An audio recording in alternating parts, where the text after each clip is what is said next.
Have you ever noticed how fast the world demands you to be? Faster answers, faster results, faster healing. And if you don't keep up, you feel like you're falling behind, like you're somehow failing at life. But what if I told you that's the biggest lie you've ever been sold? That rushing is what's breaking your mind, your heart, and your peace. And the real power, the real freedom, comes from something nobody talks about anymore: patience. The kind of patience that doesn't just help you wait nicely, but rewires your entire life. The kind that makes you stronger when others panic. The kind that lets you breathe when everyone else is drowning in pressure. The kind that quietly makes you unstoppable without anyone even noticing. Tonight, you're going to learn what most people will never understand. Not because it's complicated, but because real patience feels like rebellion in a world addicted to speed. And if you stay with me till the end, you'll wake up tomorrow with something rare in this world: a calm mind, a fearless heart, and a life that finally feels like it's yours. Are you ready? Let's begin. So, if patience is the quiet power the world forgot, then where does it really begin? Not at the finish line, not when everything finally works out. It begins in the waiting, in that restless space between starting something and seeing the result. The place where most people panic, quit, lash out, or numb themselves with distractions. But if there's one place where true peace is forged, it's there, right in the middle of progress, with nothing guaranteed. That's where we start. Most people only feel comfortable when they can see how things will end. They want the closure, the confirmation, the clean finish. But life rarely works like that. A dream can be halfway built. A healing process can take months. A conversation can end without resolution. And the mind, it hates that. It craves the next step, the answer, the finish line. So it tries to control, rush, obsess, and worry its way through the gap. But Buddhism teaches something radical. The space between intention and result is not a mistake. It's not a delay. It's not an error in timing. It's the real practice. It's where you meet the parts of yourself that only show up when nothing is certain. Waiting without wanting doesn't mean you stop caring. It means you stop gripping. It means you allow progress to unfold at its own pace without constantly demanding it prove itself. Think of a seed under the soil. The roots are growing long before you see a sprout. But if you dig it up every day to check its progress, you destroy the very growth you're hoping for. Life is like that. So many people kill their peace by overwatching what they've planted. They say they're being patient, but their mind is secretly whispering, "Why hasn't it happened yet?" That whisper is the beginning of suffering, and the more we listen to it, the more we start bargaining with the moment. If this goes well, I'll relax. If I get that answer, then I'll be calm. But real peace doesn't negotiate like that. It rests in the middle, even when the outcome is hidden. So how do you do it? How do you wait without falling into that craving trap? First, by becoming aware of your mental contracts. You might be telling yourself, "I'm okay with waiting as long as it doesn't take too long." That's not patience. That's a ticking clock disguised as calm. Buddhism doesn't teach you to fake patience. It teaches you to dissolve the timer altogether. You start by sitting with the discomfort of not knowing. You don't push it away.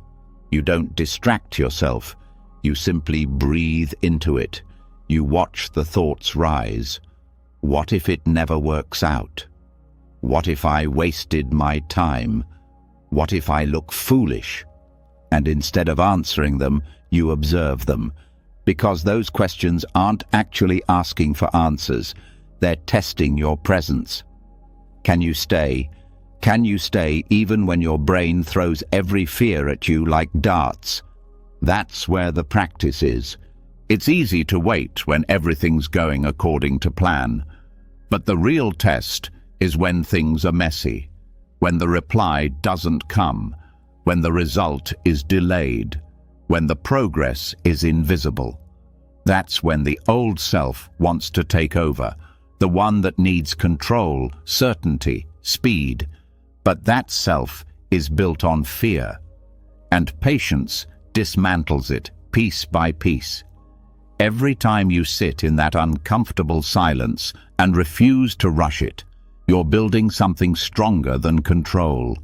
You're building trust, not blind hope, not toxic positivity, but deep, grounded trust that even without answers, something sacred is unfolding.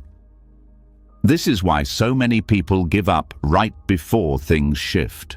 Not because they're weak, but because they weren't taught how to handle the in-between. They were taught to chase dopamine, not peace. They were taught to reward speed, not presence. But the Buddhist path flips all of that. It teaches that the most important moments of growth happen when nothing external is happening at all. Just you, your breath, and the silence of not yet. That's where the mind wants to run. That's where craving tries to hijack the moment, and that's exactly where you sit. Not to win, not to fix, just to be. Letting go of craving doesn't mean you stop wanting good things. It means your happiness is no longer held hostage by whether or not you get them. You start noticing how much energy you waste obsessing about results. You start noticing how craving pulls you out of the now, how it whispers that this moment isn't enough. But when you really see that clearly, something amazing happens. The craving starts to fall apart. It doesn't have to be pushed away, it just loses its power. Because now you're not reacting to it, you're watching it. And what is watched loses control. Here's the shift. Stop waiting for the moment to be over. Start being in the moment as it is. Waiting doesn't have to feel like pause, it can feel like presence. The tension doesn't mean something is wrong. It means something is being asked of you, your full attention, your openness, your courage to stop trying to escape it. Because once you realize you can be calm without the outcome no longer owns you. That's real freedom. This is also where identity gets challenged. So many people tie their worth to what they finish, what they produce, what they complete. But Buddhism asks, what if the unfinished version of you is already whole? What if being in process isn't a failure, but a sacred state? That's not how the world usually works. But that's why this path changes everything. It trains you to stop measuring progress by how fast something happens and start measuring it by how fully you're present in it. Even if it takes weeks, even if it takes years, there are days when you'll feel nothing changing, and that's okay. There are nights when your thoughts will feel heavier because there's no resolution yet. That's part of the training.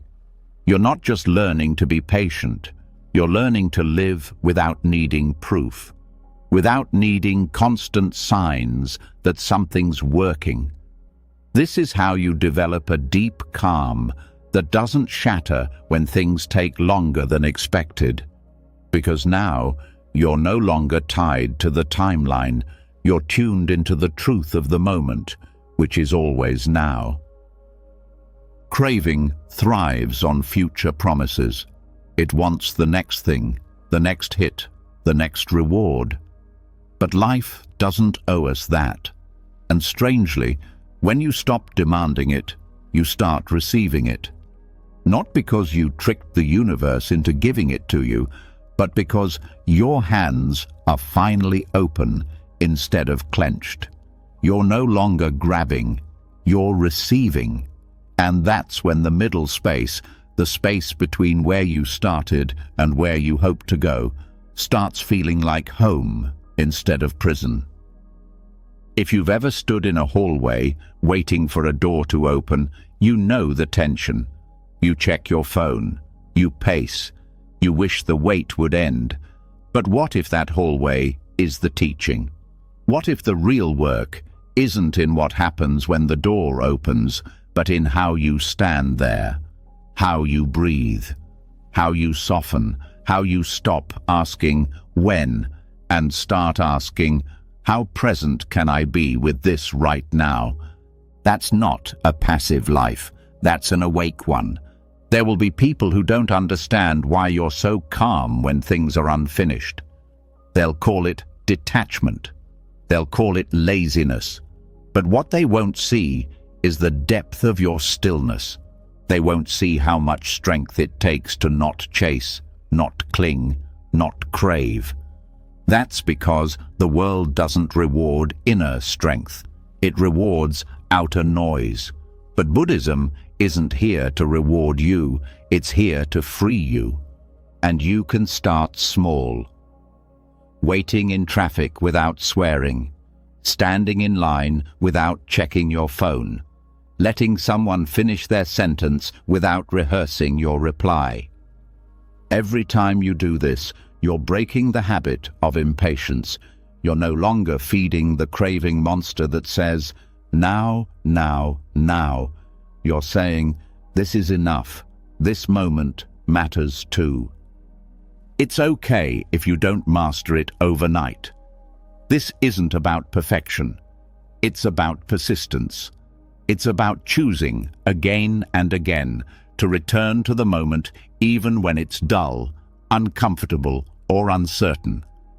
That's the real path. And it leads to something deeper than results. It leads to resilience. The kind that doesn't crack when life takes longer than expected. The kind that sits in silence and hears the sound of peace even when nothing is resolved. So next time you find yourself in the middle, between hope and outcome, between effort and reward, don't run, don't rush.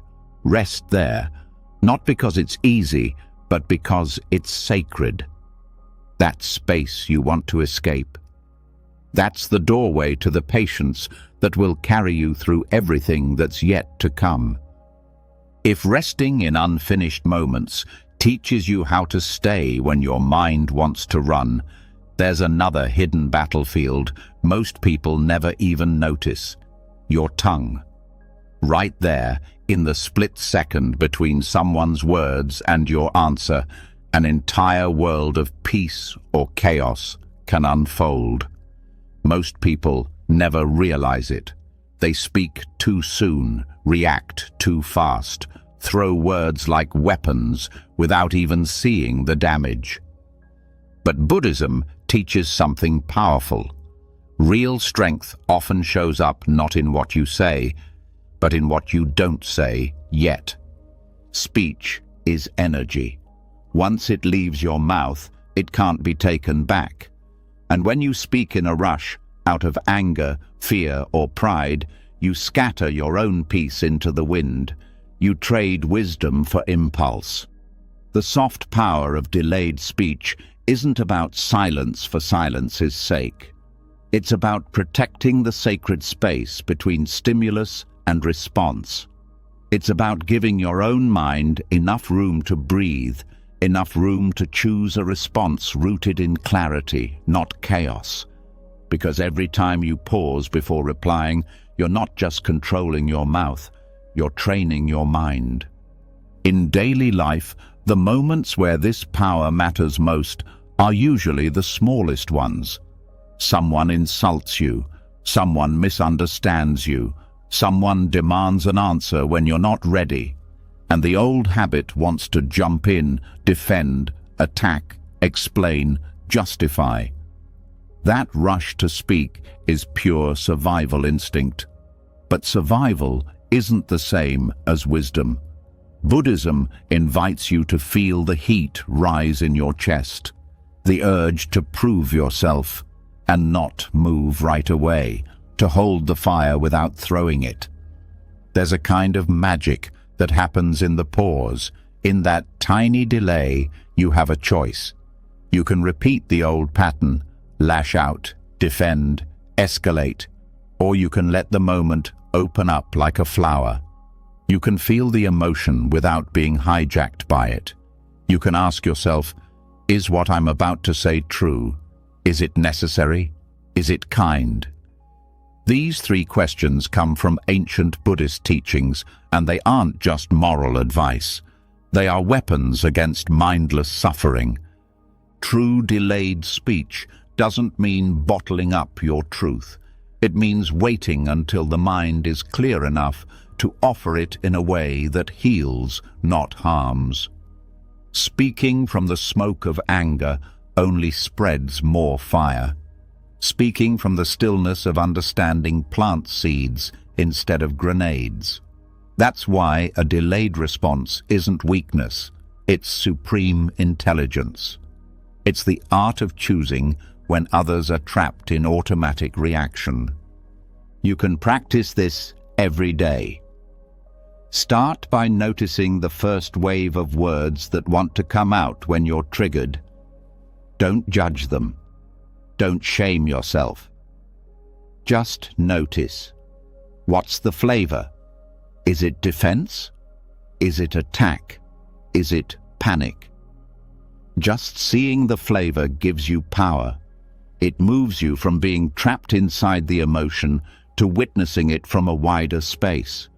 And once you witness it, you can choose differently. Sometimes, delayed speech looks like simply taking a breath before replying. That breath is not empty. It's a bridge. It's a bridge between the old self who reacts and the new self who responds. It's a moment where wisdom can whisper what anger would never let you hear. In a world that worships quick comebacks and clever clapbacks, this slow grace is revolutionary. And don't be fooled. The delay can be just a second or two. It doesn't have to be dramatic. You don't have to sit there in awkward silence for 10 minutes. A single deep breath, a slight lowering of the shoulders, a quiet checking in with yourself, that's enough to shift the whole energy of a conversation. The more you practice, the more you'll see how much unnecessary suffering comes from rushed words. How many fights could have been softened? How many relationships could have been healed? How many self-inflicted wounds could have been avoided, all by waiting a little longer before opening your mouth? But this isn't just about external peace. It's about internal peace too. Every time you delay your speech wisely, you're protecting your own nervous system. When you speak from anger, you inflame yourself, not just the other person. Your heart races, your body tightens, your mind gets flooded with regrets. But when you pause, even briefly, you give yourself a shield. You refuse to be dragged into storms you didn't start, or at least you refuse to throw fuel on them. Buddhism teaches that wise speech is one of the 8 steps on the Noble Eightfold Path, the roadmap to ending suffering. And wise speech isn't just about telling the truth. It's about speaking at the right time, with the right intention, and sometimes not speaking at all. Silence, when it comes from strength, not fear, is one of the highest forms of communication. And here's the deeper secret. Delayed speech doesn't just protect you in conflicts. It also deepens your love. When someone you care about says something that hits a nerve, your first reaction might be to correct them, defend yourself, or shut down. But if you pause, if you let the initial hurt rise and fall without reacting, you open a door. You give space for understanding to grow where there would have been walls. This discipline is like training a wild horse. At first, your mind bucks and kicks and wants to run wild. It hates waiting. It hates not expressing every impulse instantly, but slowly, with kindness and practice, it softens. It learns to stay still for a moment longer, and in that stillness, you find the real you, not the knee-jerk version, not the fear-driven version, but the you that can choose. In a conversation, the first words that come to your mind are often from your wounds, not your wisdom. But if you wait, if you delay even a heartbeat, you give your wisdom time to catch up. And what a gift that is. For you, for the person you're speaking to, for the world you're building one conversation at a time. Another hidden benefit of delayed speech is that it makes you a better listener. If you're not rushing to reply, you start hearing things you would have missed. The hurt behind someone's anger, the fear behind someone's attack, the loneliness behind someone's arrogance. When you aren't busy preparing your next sentence, you can actually feel the other person. And sometimes feeling them is more powerful than anything you could say. Buddhism isn't about being passive. It's about being powerful in a different way.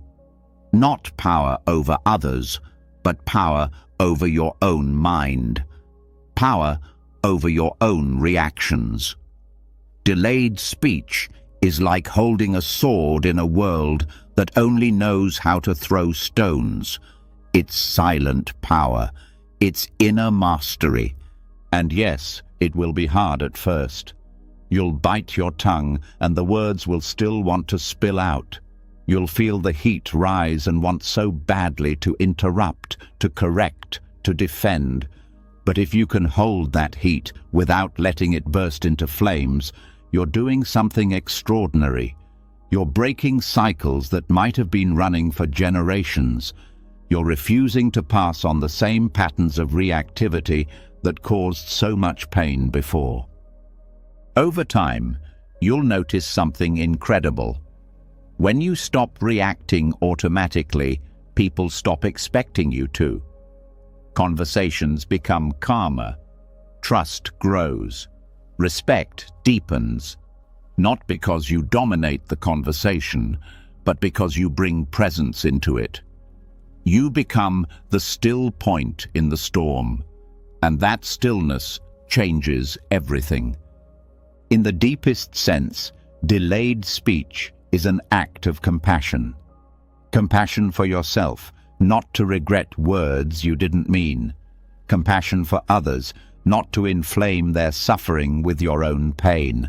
Compassion for the space between two human beings, where healing or harm can happen with just a few words. So, next time your mind rushes to speak, remember, every second you wait, every breath you take, is a vote for peace over chaos. It's a seed planted in the soil of wisdom, and those seeds, they grow into forests of strength, patience, and clarity that not even the strongest storm can tear down. You don't need to be perfect. You just need to pause, to choose, to wait. And in that waiting, you'll find a power most people never even taste. The quiet, unshakable strength of speaking only when your heart is ready and not a moment before. Learning to pause before speaking teaches you how powerful a few seconds can be. But what if the real secret to deep, unshakable patience isn't found in the big moments at all? What if it's hidden in the tiniest cracks of the day, the ones so small most people step right over them without even noticing? If patience can be built one heartbeat at a time, then real mastery begins where almost nobody is looking. Most people think patience is about surviving big tests, waiting for a job offer, holding on through heartbreak, staying calm during a crisis. And while those are important, they're just the surface. The real roots of patience grow underground in the unnoticed places. It's in the tiny seconds where irritation creeps in. It's in the quick flashes where the mind wants to rush. It's when the coffee takes too long to brew, when the elevator is slow, when the person in front of you forgets their wallet at the checkout counter. That's where the real training ground is. And if you miss those moments, you're missing 90% of the path. Micro-patience isn't dramatic. It doesn't feel heroic.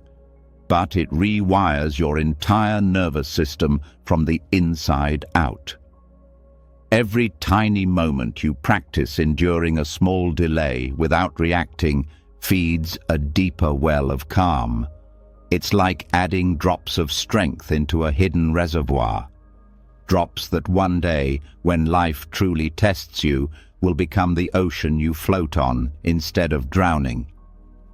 The mind hates small delays. It screams, "This is pointless, this is annoying, this doesn't matter."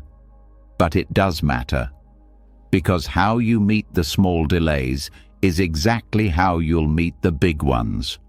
If you can't handle waiting an extra 30 seconds at a red light without stewing in anger, how will you handle waiting 6 months for healing?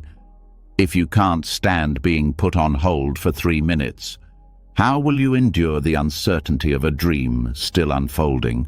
The mind practices what it repeats. If it practices impatience 100 times a day in small ways, it won't suddenly find patience when it counts. That's like expecting to run a marathon after sitting on the couch for years. The discipline of micro-patience is about catching those tiny, everyday moments and using them as your gym. So, how do you start? First, you shift your focus. You begin to see daily life not as an obstacle course of annoyances, but as a field of opportunities. Every minor delay is now a training session. Every line, every slow web page, every please hold is a secret invitation to practice. You don't have to go looking for patience challenges. Life serves them up on a silver platter every single day.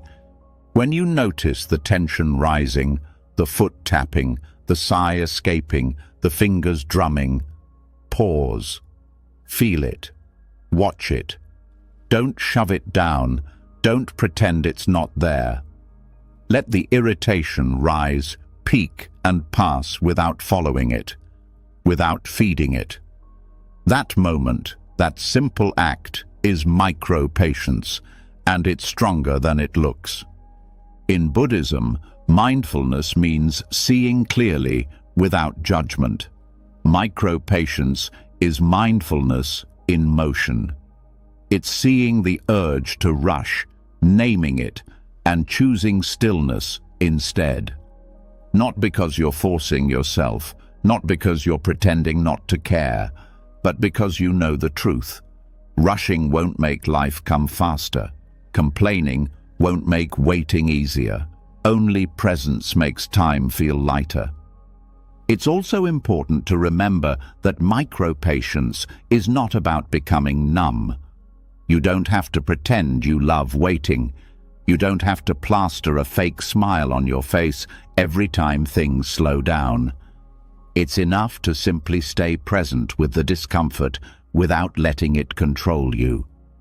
To breathe through the tightness, to soften where the body wants to harden, to stay open when the mind wants to close. A powerful technique is to anchor your awareness in your breath during small delays. Stuck at a red light? Feel the inhale and exhale. Waiting for your tea to steep? Notice the weight of your body on the floor. On hold with customer service? Feel the air moving in and out of your nostrils. These tiny shifts keep you rooted. They turn wasted minutes into moments of practice, and over time, your brain starts to associate delay with calm instead of frustration. The same minutes pass, but your inner life is transformed. Another key is reframing the story you tell yourself. Most people meet small delays with stories like, "This is wasting my time," or "This is so annoying." But you can choose different words. You can say, "This is my patience practice. This is my training ground. This is where I grow." Language shapes perception. Change the story and you change the experience. You can even bring a sense of lightness to it. Smile when you notice impatience bubbling up. Laugh gently at how dramatic the mind can be. It wanted everything to move exactly according to its plan. It thought it could control the universe. And here you are, stuck behind a slow walker. Isn't that a bit funny? Humor softens the ego's grip. It reminds you not to take your own frustrations so seriously. Sometimes the delays aren't external. They're internal. A task takes longer than expected. Your energy dips. Your emotions move slower than your plans. Micro-patience with yourself is just as vital. When you stumble, when your progress is slower than your ambition, that's when the real test begins. Can you wait for your own growth without self-punishment? Can you give yourself the same kindness you're learning to give the world? Practicing micro-patience also reveals hidden impatiences you didn't even know you had. You realize how often you interrupt people, how often you rush meals, how often you try to speed up emotions that need time to process. Seeing these patterns isn't a failure, it's gold.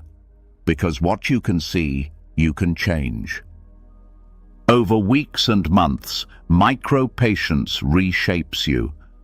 The small weights become easier, the bigger weights become manageable.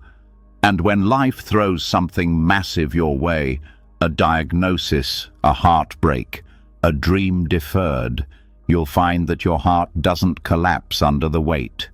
You've trained for this. You've been building an invisible strength in the quiet moments nobody applauds, nobody sees, and it will hold you steady when it matters most. In the end, patience isn't built in grand, heroic gestures. It's built in small, almost invisible victories. One breath at a time, one pause at a time, one delay at a time.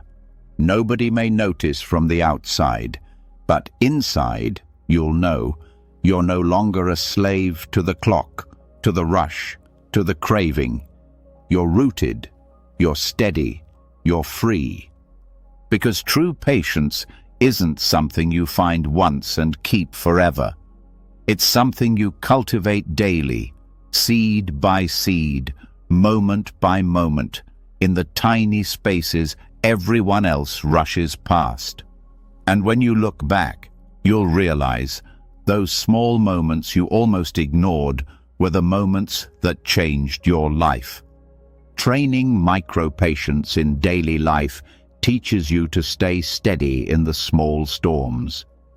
But what happens when the storm isn't outside? What happens when it's inside? When your mind feels messy, your heart feels heavy, and your thoughts pull you in 100 different directions. This is where many people give up. They think patience should feel peaceful, They think waiting should feel clean. But real patience asks something much harder: to stay right in the middle of emotional confusion without running, without shutting down, without turning bitter. That's where the real roots of strength grow, deep down under muddy waters. Nobody talks about the fact that sometimes patience feels ugly. It feels like sitting with a mind that won't calm down, emotions that won't make sense, fears that won't untangle. And the temptation is strong to label it as failure. To think, if I were truly patient, I would feel calm right now. But that's not true. Buddhism teaches that real patience doesn't require the chaos to go away. It requires you to stop demanding that it go away.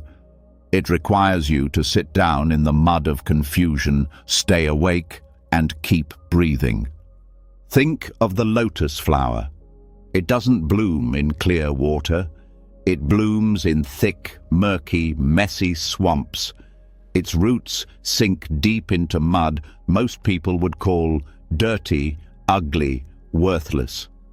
And yet, from that mud, something sacred rises. That's how inner patience works too. It doesn't come from life being neat and predictable. It comes from learning to sit inside the unknown, inside the contradictions, inside the mess, and still hold your center. Most people only know how to be patient when they feel in control. But when the emotions get tangled, grief mixing with anger, sadness mixing with fear, patience seems to vanish. The mind wants to sort it all out immediately. It wants answers. It wants clarity. It wants to fix.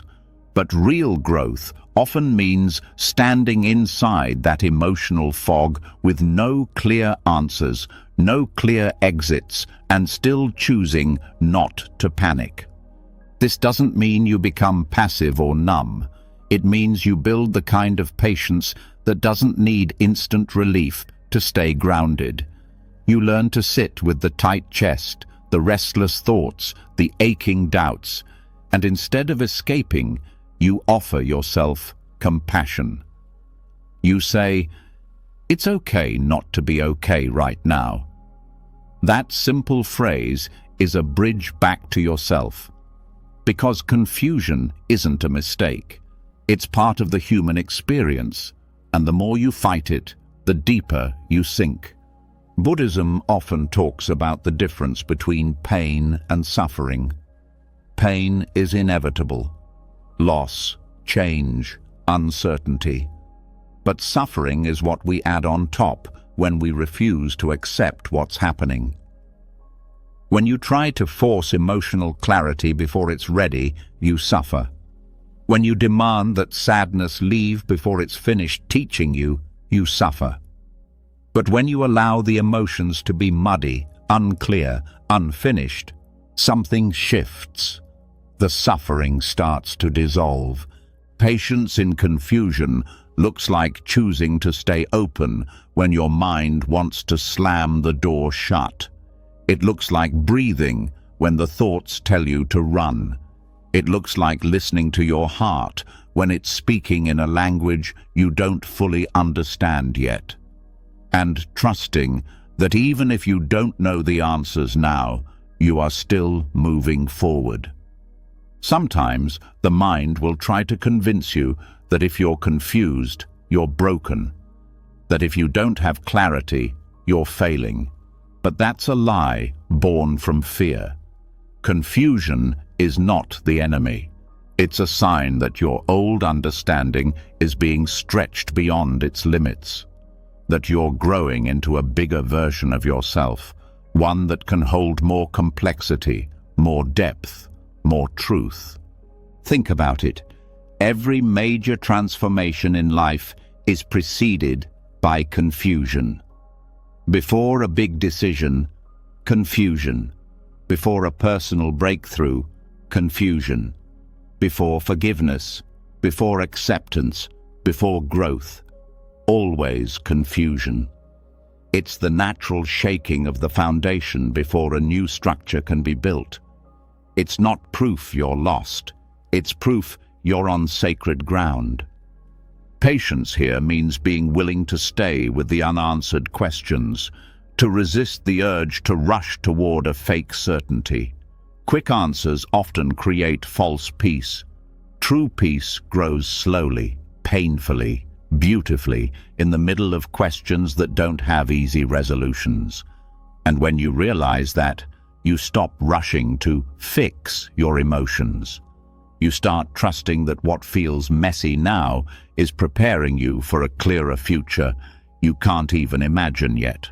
One powerful practice is to name what you're feeling without judgment, not to analyze it, not to fix it, just to notice. I feel anxious. I feel sad. I feel confused. Giving language to the emotional mud helps you hold it without drowning in it.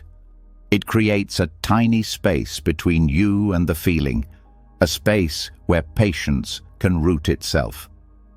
Another practice is to slow everything down. When confusion rises, the instinct is to speed up, to talk faster, move faster, think faster. But that only makes the mud thicker. Instead, slow your breathing, slow your walking, slow your speaking. Move as if you were carrying something fragile inside you, because you are. That slowness allows your nervous system to stay regulated even when your emotions feel wild. It's also crucial to resist labeling the confusion as bad or wrong. Emotions are not moral failures. They are signals. They are weather patterns passing through your inner sky. You wouldn't hate the rain for falling. You wouldn't blame the wind for blowing. So why blame yourself for feeling mixed up? Patience means allowing the emotional weather to shift in its own time without trying to force sunshine out of a thunderstorm. And remember, clarity often comes quietly, not in a lightning bolt, not in a grand epiphany, but in small whispers that you only hear when you're not rushing to find them. Patience in confusion creates the space where those whispers can reach you. The longer you stay present with the mud, the deeper your roots grow. And when clarity finally blooms, it will not be shallow. It will be the kind of understanding that can't be shaken by the next storm. You will also find that sitting with emotional confusion makes you more compassionate toward others. When you know what it feels like to sit in your own mess without easy answers, you stop demanding neatness from the people around you. You stop expecting them to have it all figured out. You give them space to be messy too. And that space is one of the greatest gifts you can offer in a world that constantly pressures people to pretend they're fine. There's a saying in Buddhism, the lotus grows in muddy water. Not despite the mud, because of it. Without the mud, there would be no flower. Without confusion, there would be no deep understanding. Without emotional chaos, there would be no resilience, no wisdom, no tenderness. So next time you find yourself knee-deep in confusion, heart heavy with mixed feelings, mind clouded with uncertainty, don't fight it, don't rush it, don't hate it. Sit with it, breathe with it. Trust that just like the lotus, something beautiful is growing out of this mess, even if you can't see it yet. Patience isn't neat, it isn't easy, but it's real. And it's in the middle of the emotional mud that the strongest, most radiant parts of you are born. When you learn to stay patient through your own emotional mess, something unexpected begins to happen. You start seeing everyone else's chaos more clearly too. but not just as noise, not just as drama, as reflection, as mirror. The people who annoy you the most, who make you feel restless, irritated, or even furious, they often carry the same restlessness you haven't yet faced within yourself. And what if every time someone else's impatience triggered you, it wasn't just about them, it was pointing directly at something you needed to see? This is where the path deepens. Most people respond to annoying energy with one of two things: fight or flight. They either push back, "Why is this person so frustrating?" or they try to avoid, "I just can't deal with them right now." But Buddhism offers a third way. Observe the trigger, follow it inward, because what irritates you in others often reveals where your own patience still has cracks. Think about it. Why does one person's impatience ruin your peace while someone else's doesn't? It's not just their behavior. It's the way your nervous system interprets that behavior. It's the way your story latches onto it. You might tell yourself, "They're being rude," or "They have no control," or "They're making everything worse." And maybe that's true on the surface, but look deeper. What's really being stirred in you? Maybe their restlessness reflects a part of yourself that you haven't yet accepted. Maybe their need to rush mirrors your own fear of stillness. Maybe their anger touches a part of your past that was never allowed to speak. The point isn't to blame yourself, it's to study yourself. Their behavior becomes a map, not a mess. A mirror, not a monster.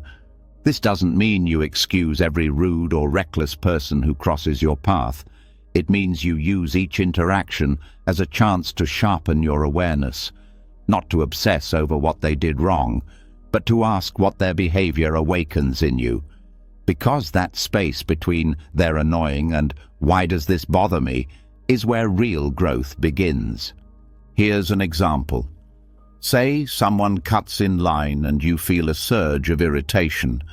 Instead of just thinking, "What a jerk," you pause and ask, "What am I really feeling?"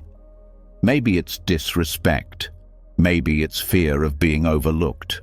Maybe it's a memory of all the times you stayed silent when you didn't want to. The present moment opens the door to a buried wound, and now, because of this stranger, you get to meet it. This practice requires brutal honesty.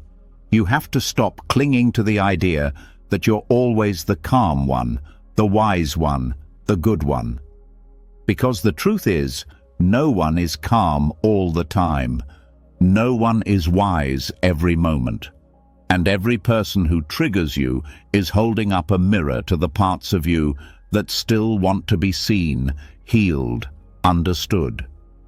You'll also start to notice patterns. Maybe every time someone speaks too slowly, you get impatient. Why? Maybe you were raised to rush, taught that stillness meant laziness. Maybe deep down you associate slow speech with incompetence, and that stirs up your own fear of being seen as weak. Again, the behavior of the other person is just the spark. What it lights up inside you is the real lesson. This reflection doesn't just help you become more patient, it makes you more compassionate. When you see that their impatience is just their fear wearing a mask, when you realize it's the same fear you carry in different clothes, the walls between you begin to fall. You stop judging, you start understanding, and suddenly their trigger becomes your teacher. It's also important to be aware of how your own suppressed impatience can surface through judgment. If you've been forcing yourself to appear calm when you're actually frustrated, someone else's loud expression of that same emotion can feel unbearable. Why? Because they're expressing what you've been trying to hide. Their presence threatens the identity you've worked so hard to maintain. But that threat is actually an invitation to stop pretending, to start being real, to let yourself feel what you've been stuffing down. Another layer of this is projection. The things we dislike in others often reflect the traits we disown in ourselves. If you've told yourself that you're never angry, the person who shows rage becomes intolerable. If you see yourself as endlessly patient, the impatient person feels like a threat. But what if their impatience is showing you where yours still hides, quietly, subtly, but still there? And what if welcoming that truth, instead of denying it, made you more whole?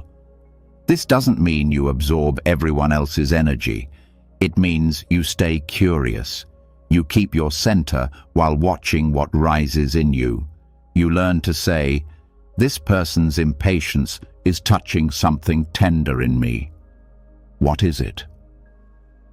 And even if you don't get the answer right away, the act of asking softens the sharpness.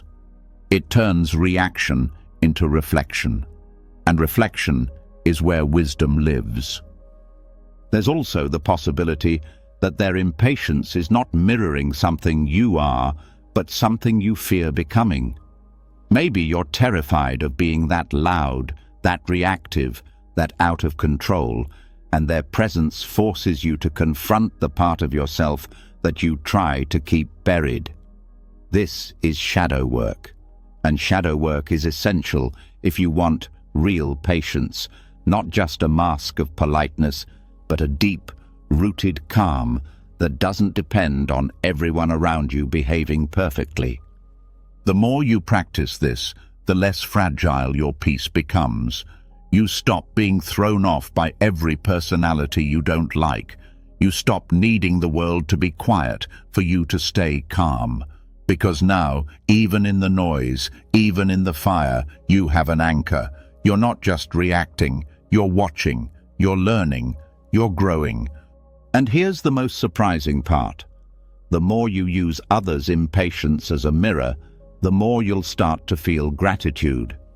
Yes, gratitude, because each of those difficult people helped you see something in yourself, something you might have missed, something you needed. They didn't give it kindly, but they gave it, and you, because of your commitment to this path, turned it into gold. This doesn't mean you should stay in toxic situations or let people walk all over you. Boundaries matter. But when you set boundaries, you do it from clarity, not from emotional reactivity. You don't scream to protect yourself. You speak clearly because you've already done the inner work. You've seen the mirror. You've honored it. And now you can act with wisdom, not just defense. Eventually, your view of annoying people shifts completely. You no longer see them as enemies of your peace. You see them as part of your training, part of your unfolding, part of your own journey to deeper self-awareness. And slowly, you become unshakable. Not because life stops being irritating, but because you've stopped running from what the irritation reveals. So next time someone's behavior stirs something in you, don't just roll your eyes. Don't just walk away. Look inside. Ask the hard question, what are they showing me about myself? And then breathe. Watch. Stay open. That moment could change everything. Once you start using the impatience of others as a mirror, you realize something deeper. It's not just people that trigger your restlessness. Sometimes it's the invisible clock you carry inside, that silent pressure screaming that you're behind, that you should have achieved more by now, that you're running out of time. But what if that clock is a lie? What if the panic it creates is the very thing keeping you from peace? If you've ever felt like you're racing through life but never arriving, This is the lesson your nervous system has been waiting for. Most people don't even realize they live inside a prison made of deadlines they created themselves. Deadlines for success, deadlines for healing, deadlines for clarity, purpose, love, stability. By 30, I should have this. By next month, I need that. By tomorrow, I'll feel better. And every time life doesn't meet the schedule, frustration builds. But Buddhism teaches something radical. Time is not your enemy. The attachment to time is. The idea that your life needs to move at a certain speed in order to be okay, that's the cage. This isn't about ignoring responsibilities or quitting your job. It's about seeing how much suffering comes from racing toward the future instead of resting in the present. There's a difference between external time and psychological time. The external world has clocks and calendars, but inside, time moves differently. Grief takes longer than expected. Growth unfolds on its own terms. Insight doesn't follow appointments, and trying to rush the inner world only deepens the pain. Think about the pressure you feel when things take longer than you hoped. Where does it come from? Often, it's not from reality. It's from comparison, from stories you've absorbed, from false expectations rooted in fear. I should have healed by now. I should be over this. I should have figured it all out already. But according to who? According to what? These aren't natural truths. They're inherited timelines. And the moment you start believing them, you start running. But the finish line keeps moving. You never feel done, never feel enough, never feel still. That's the trap of psychological deadlines. They give you the illusion of structure, but steal your peace. They make you think you're progressing, when all you're really doing is sprinting through a life you haven't even tasted. And what's worse, when the deadline passes and you haven't arrived, shame kicks in, as if being behind schedule makes you broken. But you're not broken. You're just living in a culture that forgot how to move slowly. Slowing down doesn't mean losing momentum. It means moving with presence. It means letting go of the belief that your worth depends on how fast you get there, whatever there even means. The truth is, most people are chasing deadlines that never actually deliver the peace they promise. They say, once I reach this point, I'll relax. But the mind doesn't work that way. It just moves the goalpost. And so you live your whole life waiting for a peace that never arrives, because you never stopped long enough to notice that it was available all along. When you slow down, something powerful happens. You start feeling time differently. Minutes expand. Emotions settle. Ideas ripen. You stop trying to bend life to your schedule, and instead you start listening to the rhythm of life as it actually is. Some things grow fast. Some things take seasons. Some things, like wisdom, trust, and deep love, can't be rushed no matter how hard you try. And the moment you stop trying to rush them, they finally begin to bloom. One of the simplest ways to exit psychological urgency is to question the internal pressure when it arises. When you feel that inner voice saying, "This needs to happen now," pause. Ask it, why now? Who said so? What am I afraid will happen if I wait? Often, the urgency is a mask for fear. Fear of being left behind, fear of being forgotten, fear of being unloved, unworthy, invisible. But naming the fear makes the deadline lose its power. Now, you're not chasing a ghost. You're facing a feeling, And that's where freedom begins. Another practice is to deliberately slow down in moments when the rush feels strongest. When you're typing fast, slow your fingers. When you're walking briskly, take half steps. When you're overwhelmed by thoughts, speak slower. These small shifts tell your body and mind, there's no emergency here. And that message ripples through your whole system like a calming wave. It's also helpful to stop measuring your progress by how much you've achieved.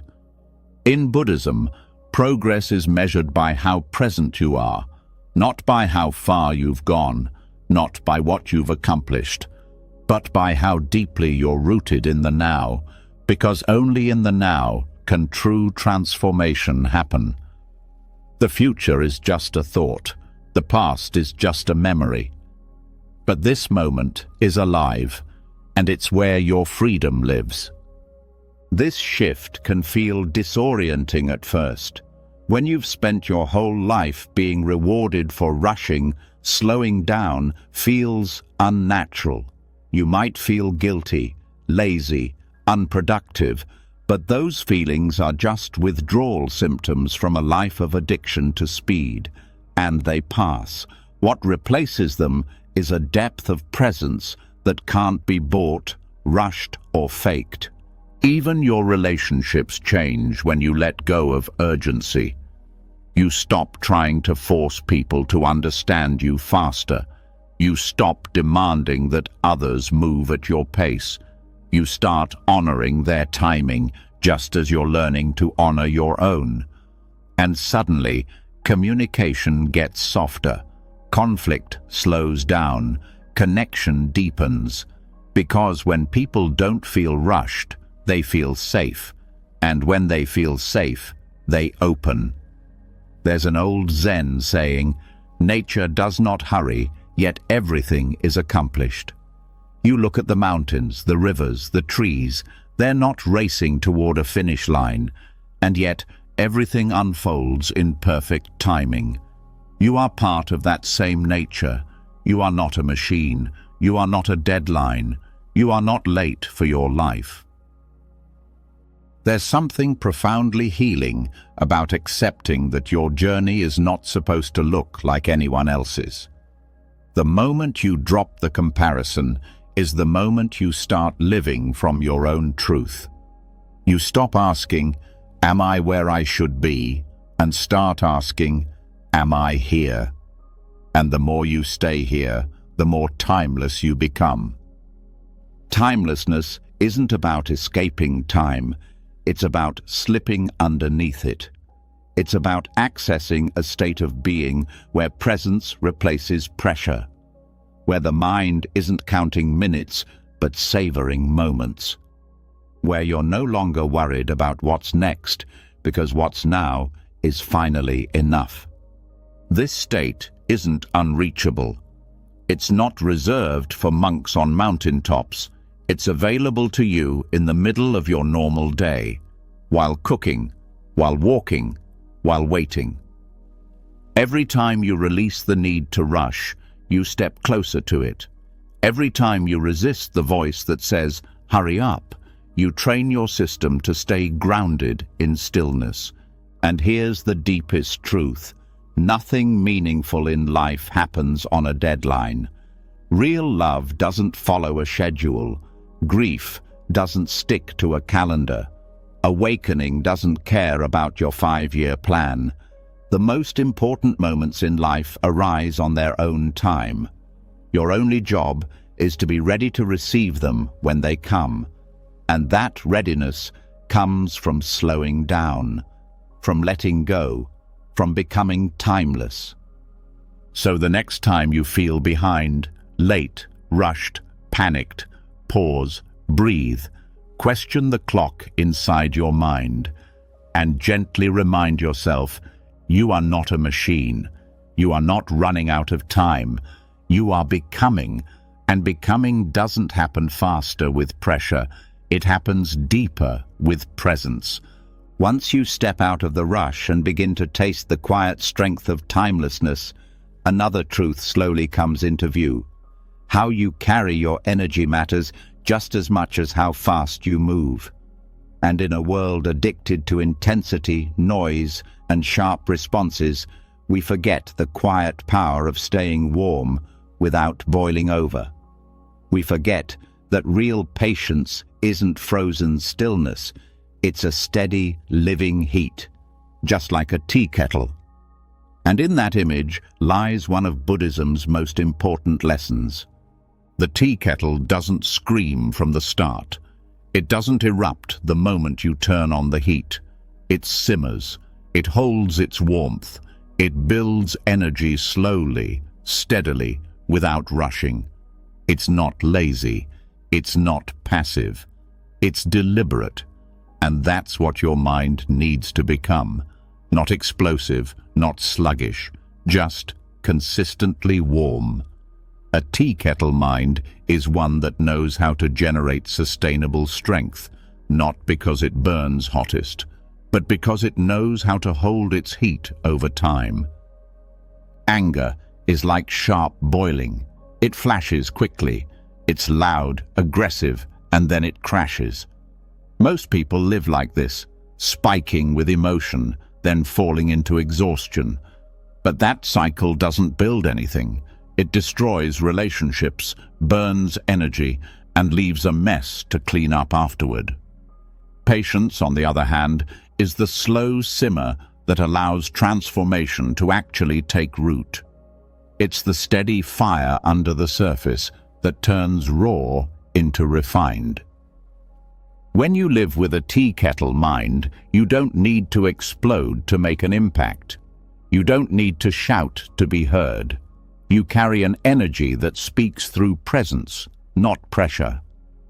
And this kind of energy builds real trust within yourself and with others. Because it's not unstable, it's not unpredictable, it's consistent, it's strong, but never violent. The problem is, we've been taught that only dramatic energy gets results, that the loudest person in the room wins, that urgency means importance, that pressure means progress. But Buddhism flips this thinking completely. It teaches that the calm, consistent flame does more than any violent burst ever could. A single steady action, repeated with awareness, is more powerful than 1,000 intense reactions fueled by frustration. Living like this starts with how you manage your emotions. When anger rises, you notice it, but you don't serve it.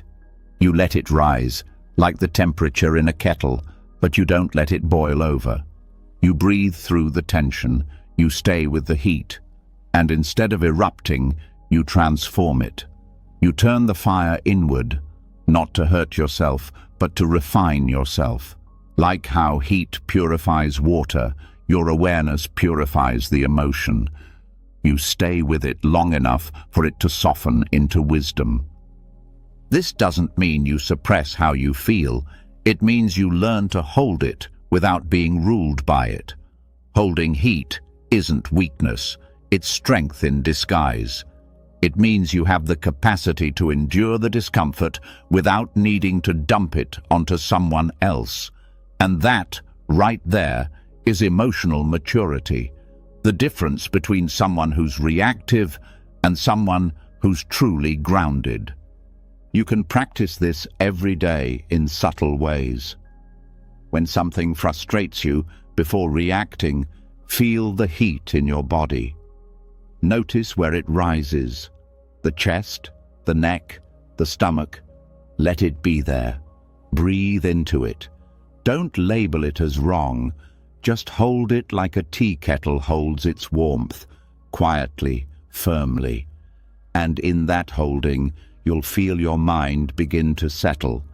You'll find that you don't need to yell or snap or prove your point.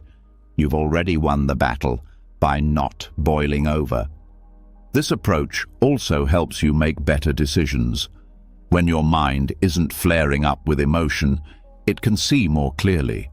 You're not reacting to surface impulses. You're responding from depth. That changes everything. How you talk to your partner, how you handle stress at work, how you speak to yourself when you're hurting. With a simmering mind, even tough conversations lose their edge. You're not fighting for control. You're speaking from calm, and that calm carries a weight people feel without you having to push it. Even your motivation shifts.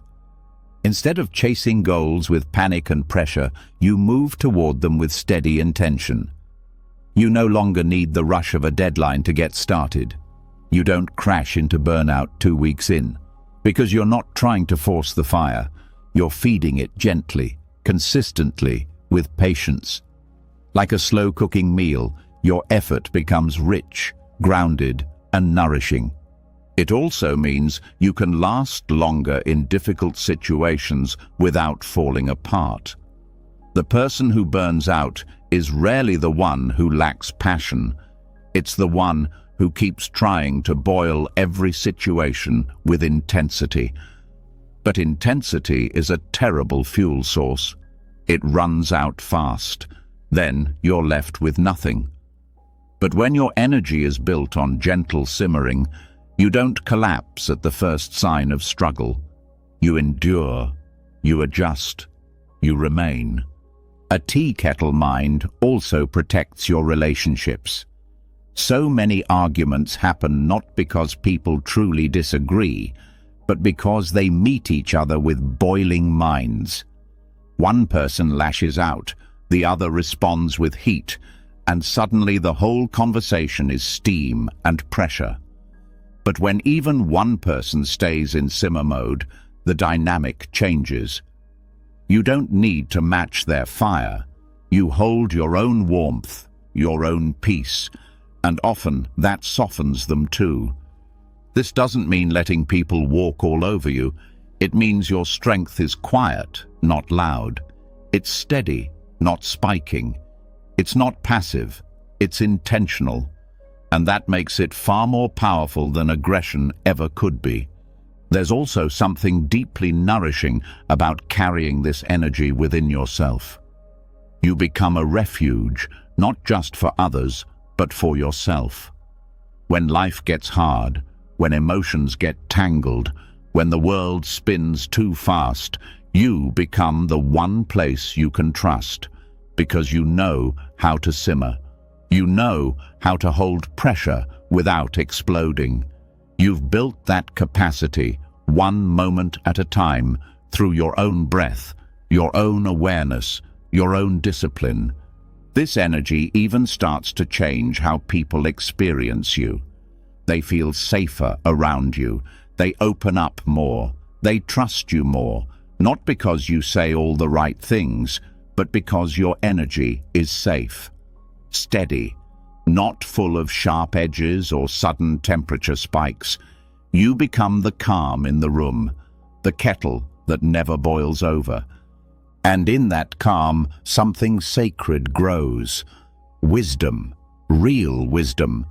Not the kind that just knows the right answer, but the kind that knows when to speak, when to wait, when to hold, and when to let go. That wisdom doesn't come from books.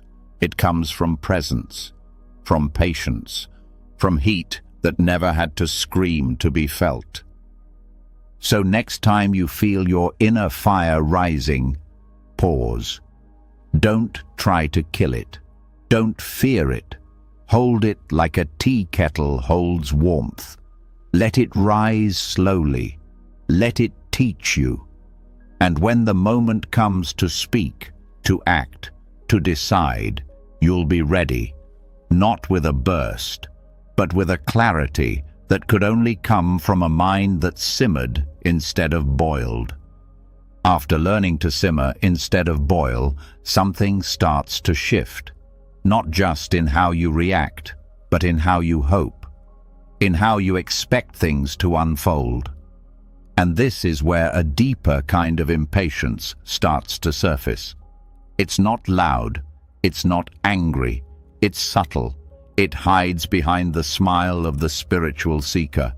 It wears the robe of effort, meditation, kindness, discipline.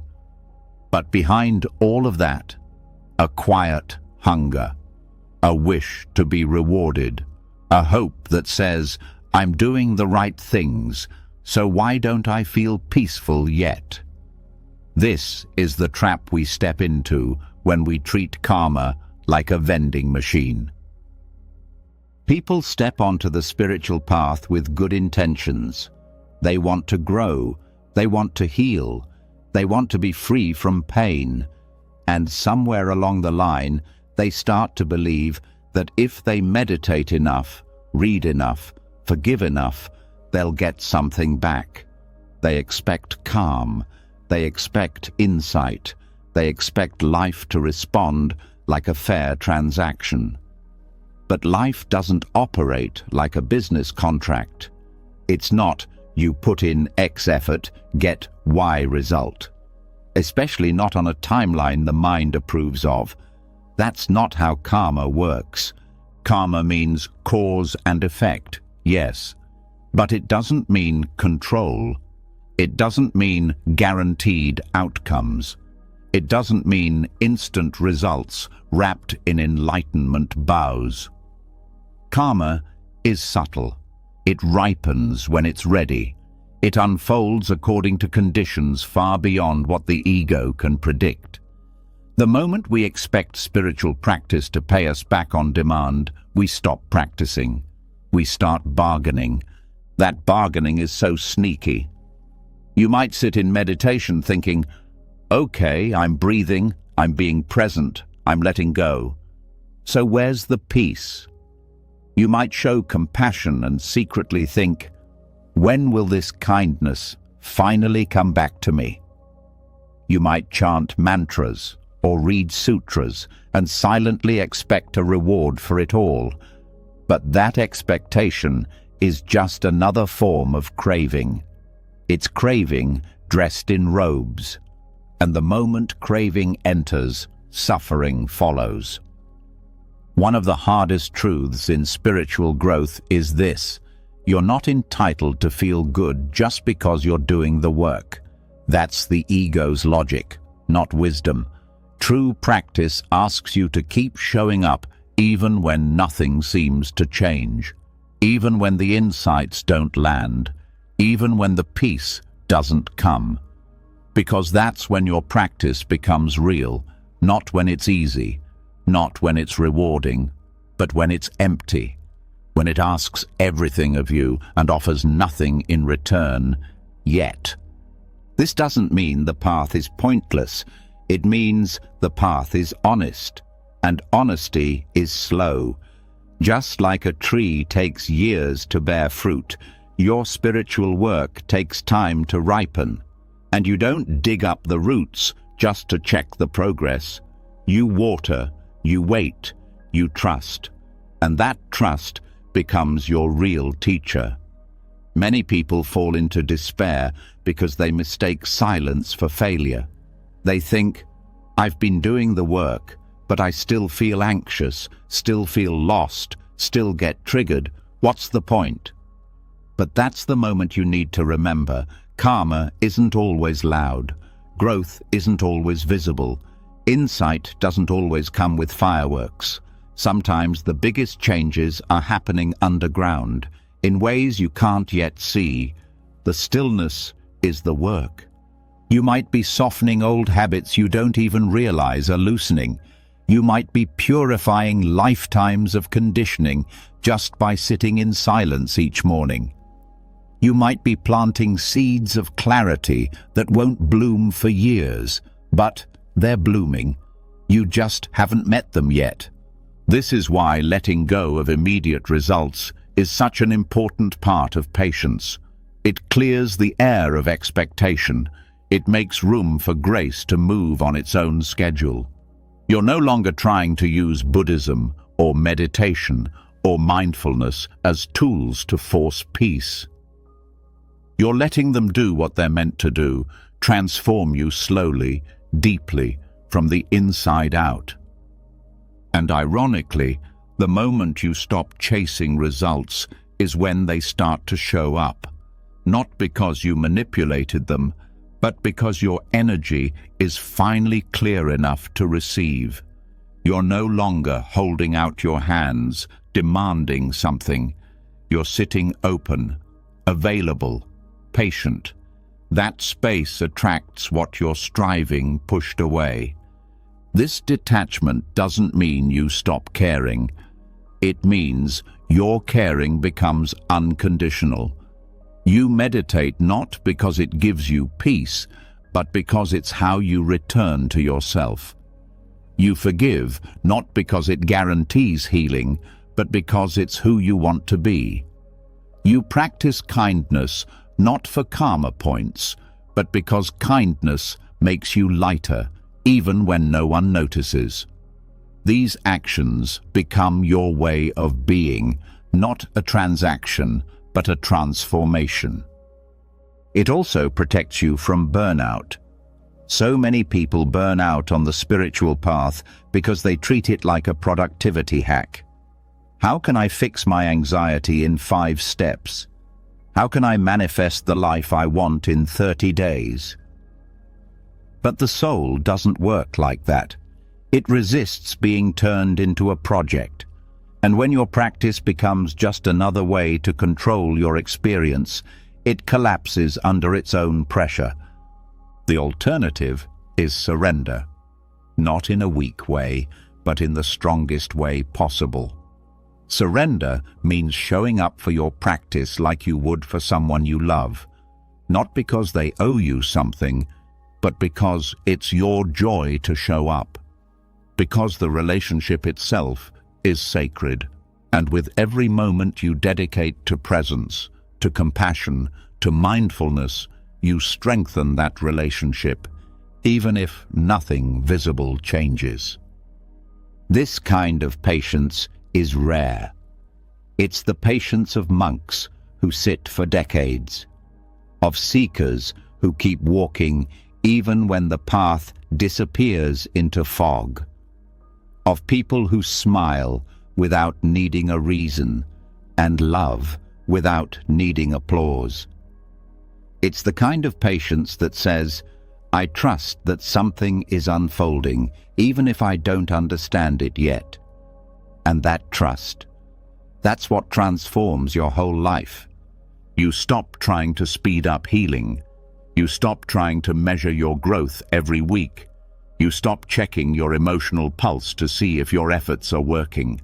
Instead, you live, you breathe, you show up again tomorrow.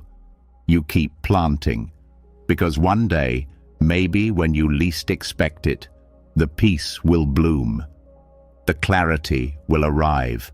The insight will land, not as a lightning bolt, but as a quiet knowing that you never needed to rush to begin with. So the next time you find yourself thinking, why hasn't this worked yet? Pause, breathe, notice the craving hiding in the question, and choose again. Choose to return to your breath, not for reward, but for refuge. Choose to act with compassion, not for recognition, but because compassion is your nature. Choose to sit, to stay, to trust, without needing proof. Karma doesn't forget. The seeds you plant now are not lost. They're just underground, growing, waiting. Trust that. And when you do, your spiritual path becomes not a race, but a home.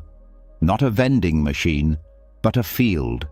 A field where every act of love, every breath of awareness, every choice to stay present is planting something sacred.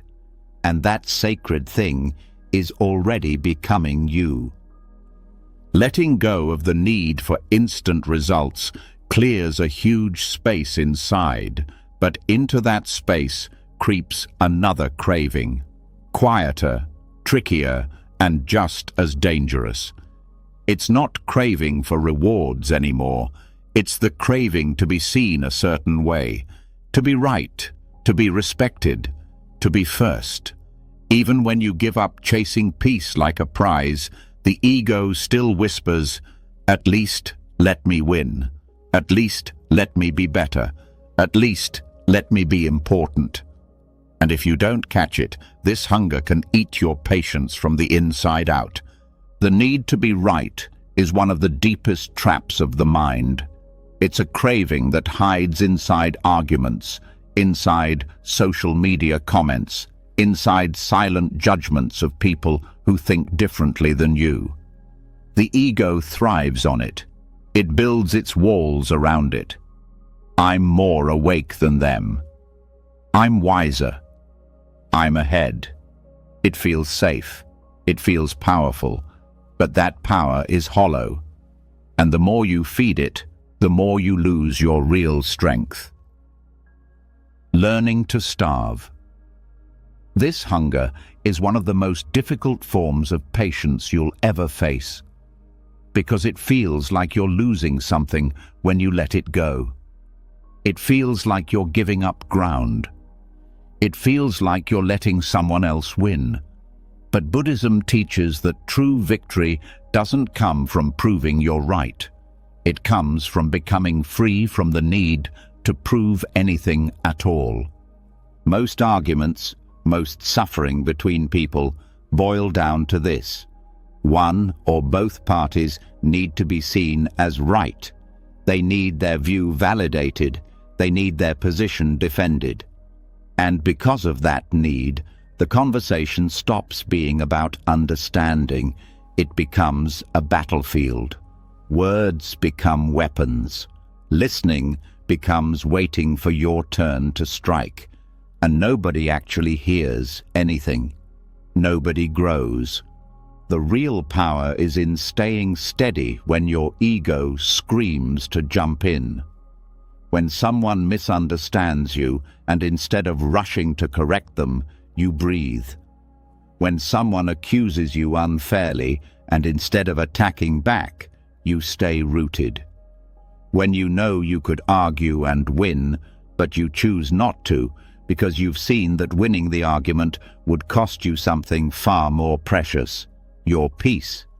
This doesn't mean you let lies stand unchallenged when truth matters. It means you pick your battles from wisdom, not from wounded pride. It means you stop letting your ego trick you into thinking every disagreement is a threat to your existence. It's not. You are bigger than any misunderstanding. You are deeper than any accusation. You are wider than any momentary clash. When the ego doesn't get fed, it throws tantrums inside you. It stirs up urgency. Say something. Defend yourself. Show them they're wrong. But if you can endure that inner fire without feeding it, something extraordinary happens.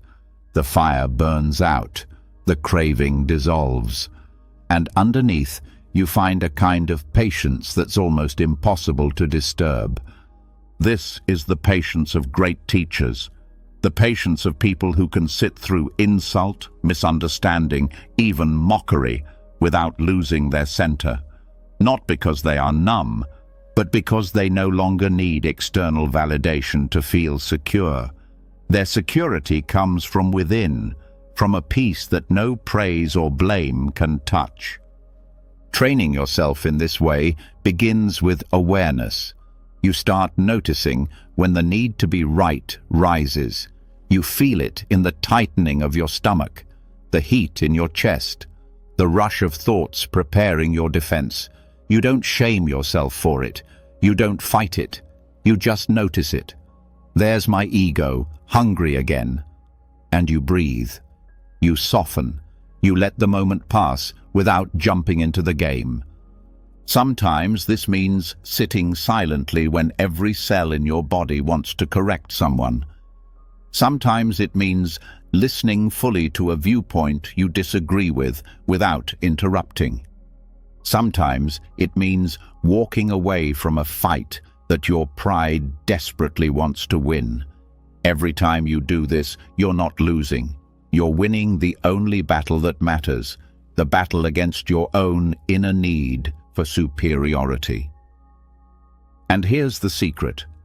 When you stop needing to be right, you actually become wiser. Your mind opens, your heart softens. You start learning from everyone, not just the ones you agree with. You see truths hidden even inside views you once rejected. You grow beyond the narrow box the ego wants to trap you in. You also become more powerful in a quieter, deeper way. People feel the difference. They sense that you're not here to dominate them. You're not playing the game. And because you're not playing, you're free. Nothing they say can pull you off your center. Nothing they believe can shake your peace. You become the calm eye in the storm of opinions. And in that calm, people often find themselves softening too. Because your patience isn't passive, it's magnetic.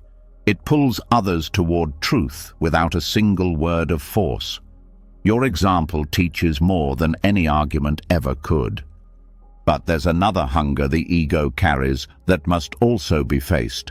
The need to be first, to be ahead, to be recognized as better, faster, smarter, more enlightened. And this hunger can even infect your spiritual path. You start comparing your progress to others. You wonder if you're meditating better, forgiving faster, understanding more deeply. You look sideways instead of inward. But true growth is not a race. There are no medals for awakening, no trophies for inner peace. And comparing your path to someone else's is like comparing the blooming of two different flowers. Each unfolds according to its own timing, its own nature, its own mysterious dance with life. Trying to be first in a journey that has no finish line is madness. The way out is to remember, you're not here to be first. You're not here to be right. You're here to be free. Free from the chains of validation, free from the addiction to approval, free from the need to win in a game that only the ego invented. This freedom feels strange at first. It feels like giving up, like disappearing. But what you're really doing is shedding layers of false identity. You're not becoming less, you're becoming more real, more grounded, more alive. And this patience, the patience to let go of being right, of being first, is not just for your own sake. It's for everyone you touch. Every time you choose presence over pride, you create a little more space in the world for understanding, for healing, for peace. You also start to see how deeply other people are trapped by the same hunger. You see their rush to prove themselves, their fear of being wrong, their need to be recognized, and instead of judging them, you meet them with compassion because you've been there. You know how heavy that hunger is, how exhausting that race becomes, and maybe, just maybe, by holding your own center, by refusing to feed your own ego, you offer them a glimpse of another way, a way where winning doesn't matter, where peace is enough, where presence is everything. So the next time the craving rises, to correct, to prove, to dominate, pause, breathe, remember who you really are, not a mouthpiece for your ego, not a contestant in some imaginary race, but a living, breathing presence, wide enough to hold the moment without needing to conquer it. This is patience at its highest form. This is where real strength lives, not in the sharpness of your arguments, not in the speed of your achievements, but in the quiet, stubborn courage to stay soft when everything inside you wants to harden. When you finally stop feeding the hunger to be right or first, something inside you softens in a way that can't be faked. And out of that softening grows a new kind of patience, one that's no longer about surviving your own emotions, but about making room for someone else's journey too. A patience that isn't about endurance. It's about love. It's about stretching your own timeline wide enough to let other people grow at their natural pace, even when it's slower, messier, or more painful than your mind wants it to be. Most people mistake patience for tolerance. Tolerance sounds like gritting your teeth, like waiting for someone to catch up to your standards, like putting up with things until they change. But Buddhism teaches a deeper truth. Real patience is compassion stretched across time. It's not waiting for someone to improve so you can finally love them. It's loving them while they're still in the middle of their chaos, while they're still learning, while they're still falling short. Think about the people in your life who have hurt you, disappointed you, confused you. The ones you want so badly to wake up, to do better, to get it together. Your mind tells you that once they change, everything will be fine. But real compassion asks a harder question. Can you stay open even before they change? Can you let go of the need for them to evolve on your timeline?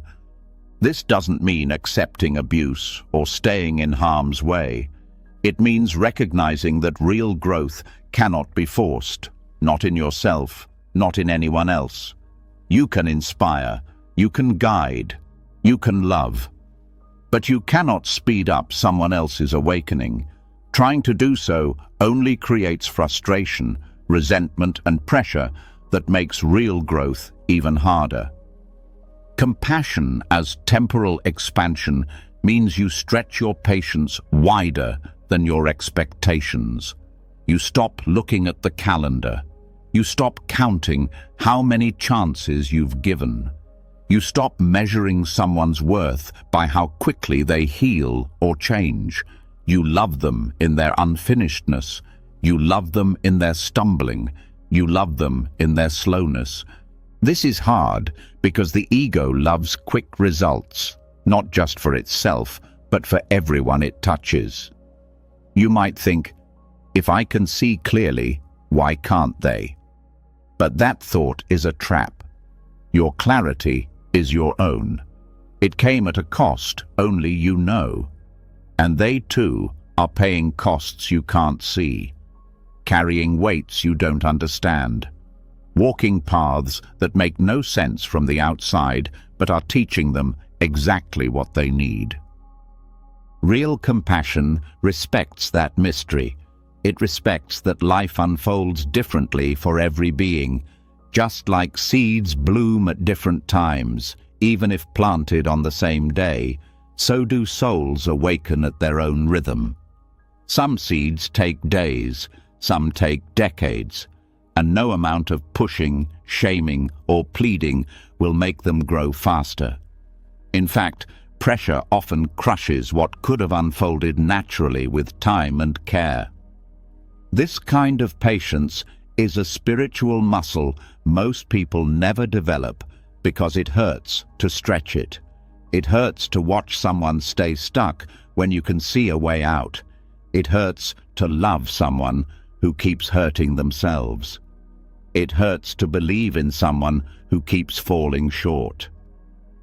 But if you can sit with that pain without shutting your heart, something incredible happens. You become a true ally to their growth, not an obstacle. When you stop demanding that someone be different before you offer your love, your attention, your forgiveness, you create a space where real change becomes possible. Because now they're not changing to earn your approval. They're not growing because they're being punished. They're growing because they finally feel safe enough to unfold in their own time. This doesn't mean enabling destructive behavior. It doesn't mean abandoning your own boundaries. Compassion with temporal expansion also includes compassion for yourself. If someone's journey is harming you, you have every right to protect your peace. Sometimes the most compassionate thing you can do is to love someone from a distance, to let them walk their hard path without dragging you down with them. But even then, the love remains. The door remains open. The heart remains soft. The beauty of this practice is that it frees you too.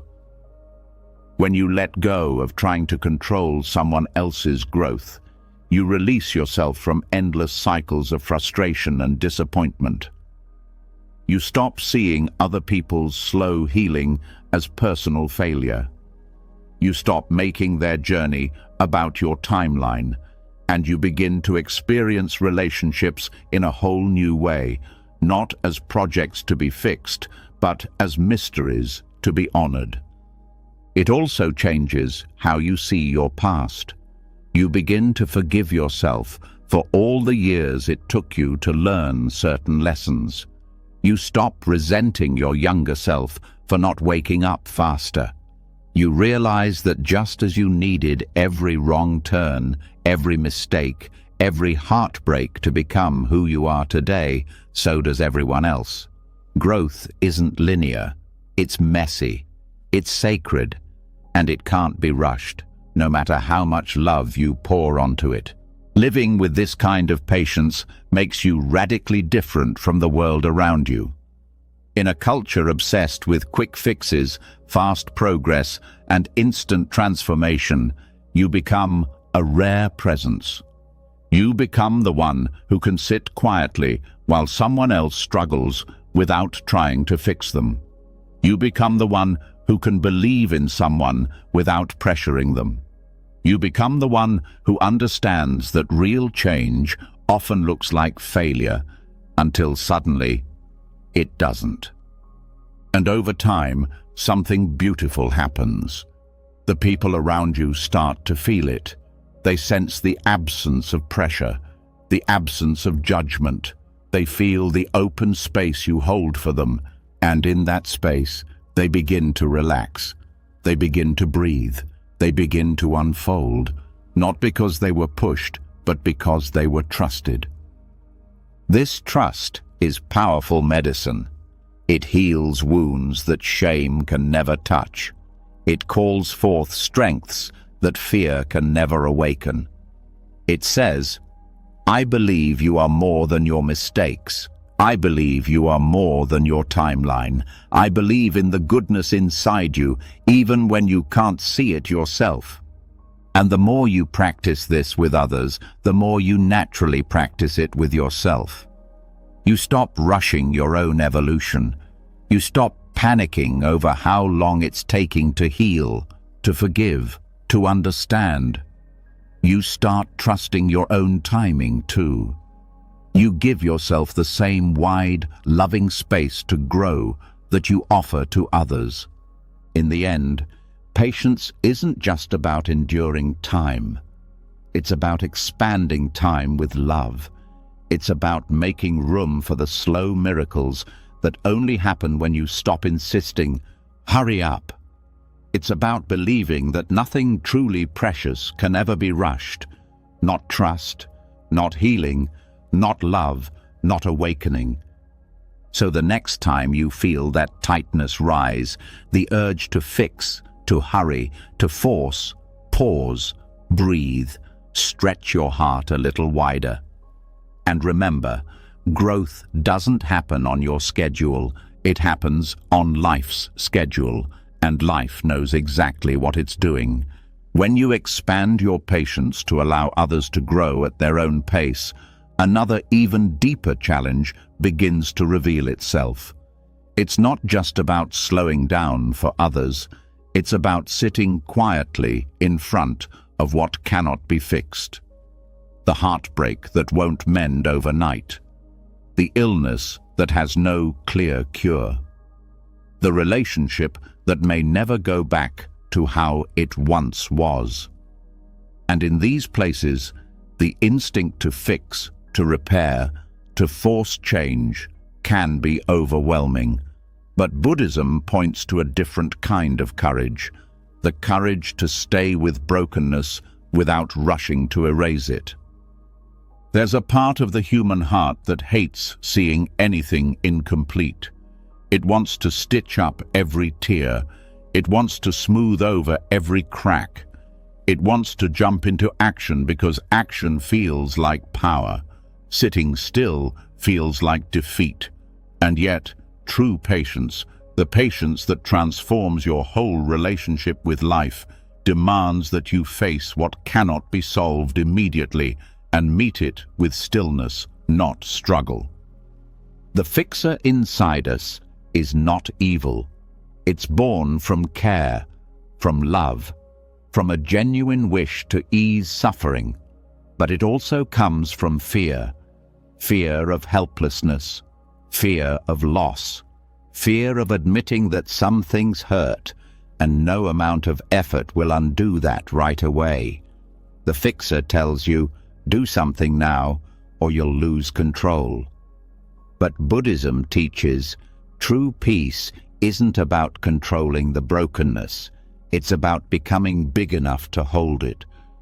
Think about someone you love who is suffering. Think about the instinct to say the perfect thing to take away their pain, to give them advice, to push them toward healing, not because they asked, but because you can't bear the feeling of watching them hurt. And in that moment, if you look closely, you'll see it's not just about helping them, it's also about trying to soothe your own discomfort. When you move too quickly to fix, you rob the other person of their own process.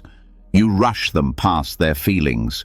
You signal, without meaning to, that their brokenness is a problem to be solved rather than a reality to be honored.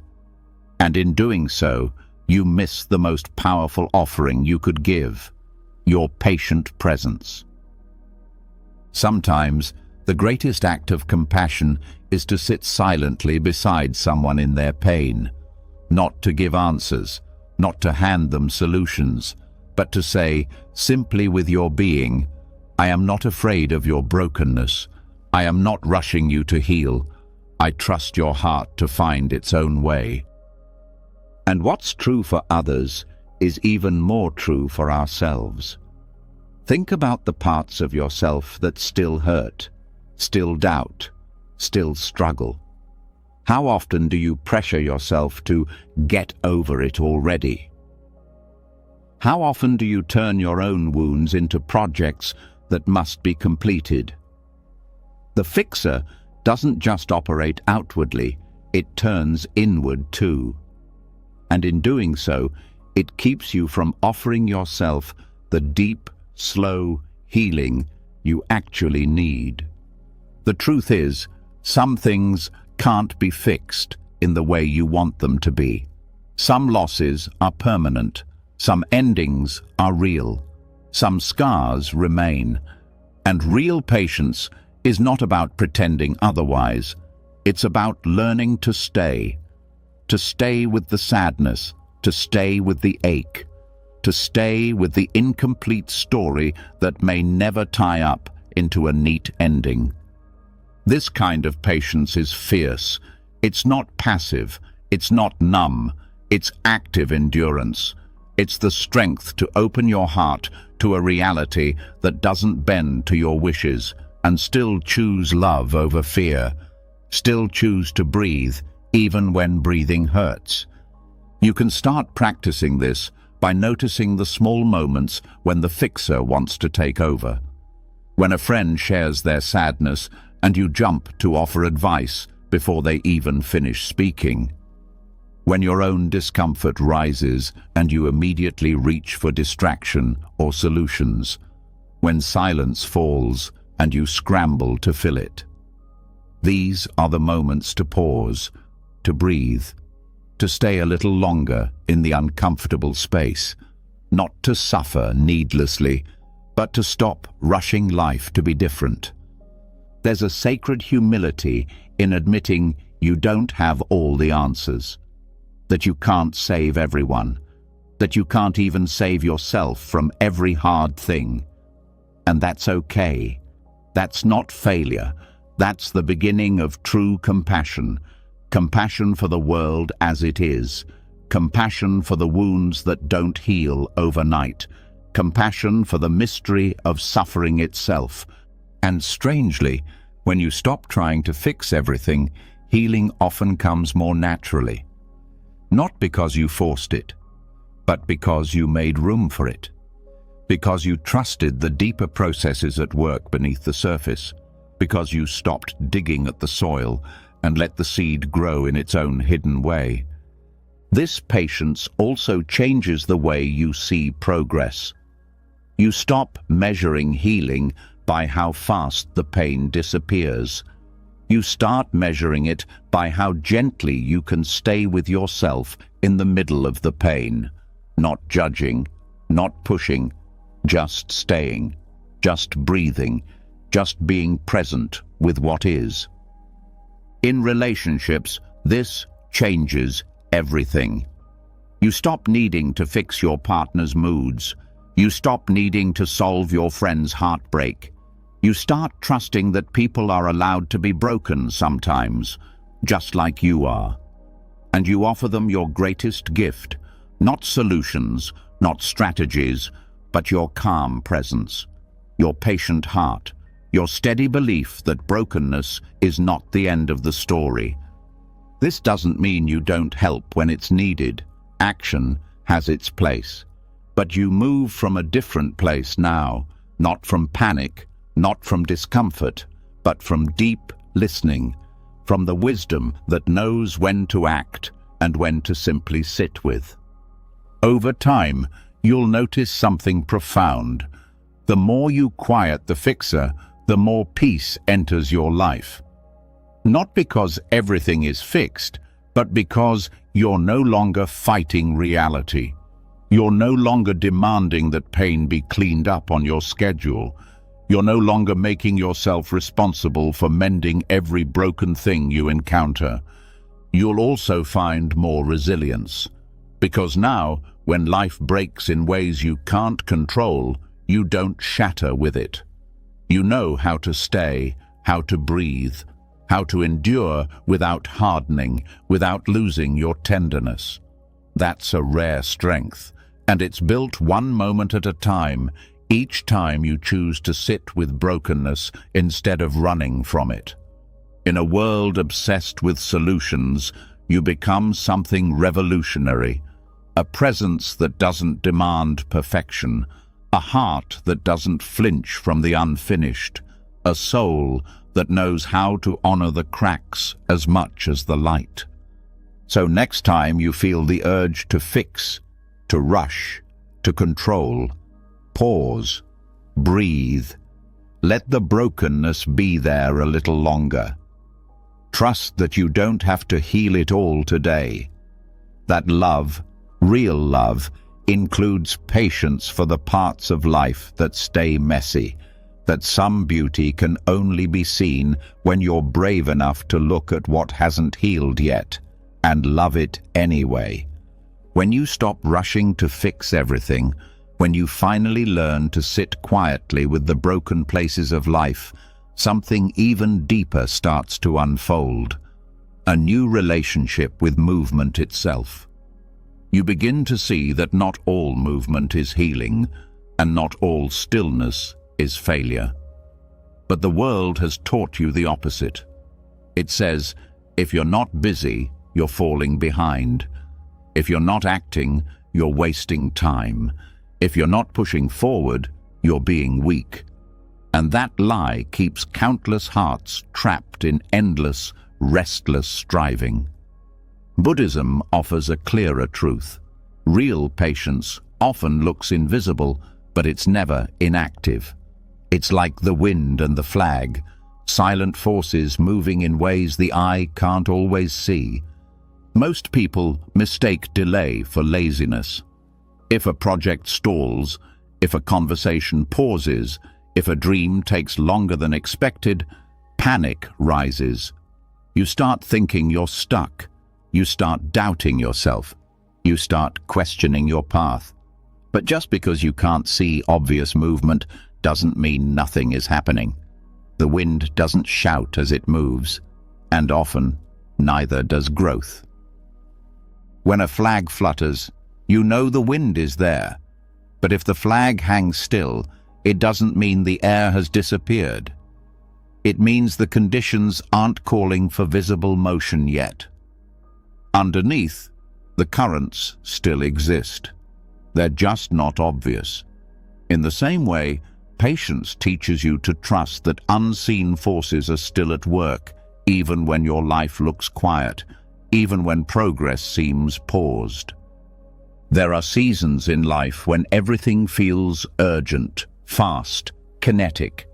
And there are seasons when everything slows down, when doors stay closed, when the answers don't come. The ego hates the second kind. It sees stillness and assumes failure. It sees quiet and assumes death. But wisdom sees something different. Wisdom knows that deep roots grow in silence, that unseen shifts happen in waiting seasons, that some of the most important transformations are too subtle for the eye to catch until much later. This doesn't mean you stop acting when action is needed. It means you stop panicking when the action is invisible. You start learning to feel the inner movement that doesn't always match the outer results.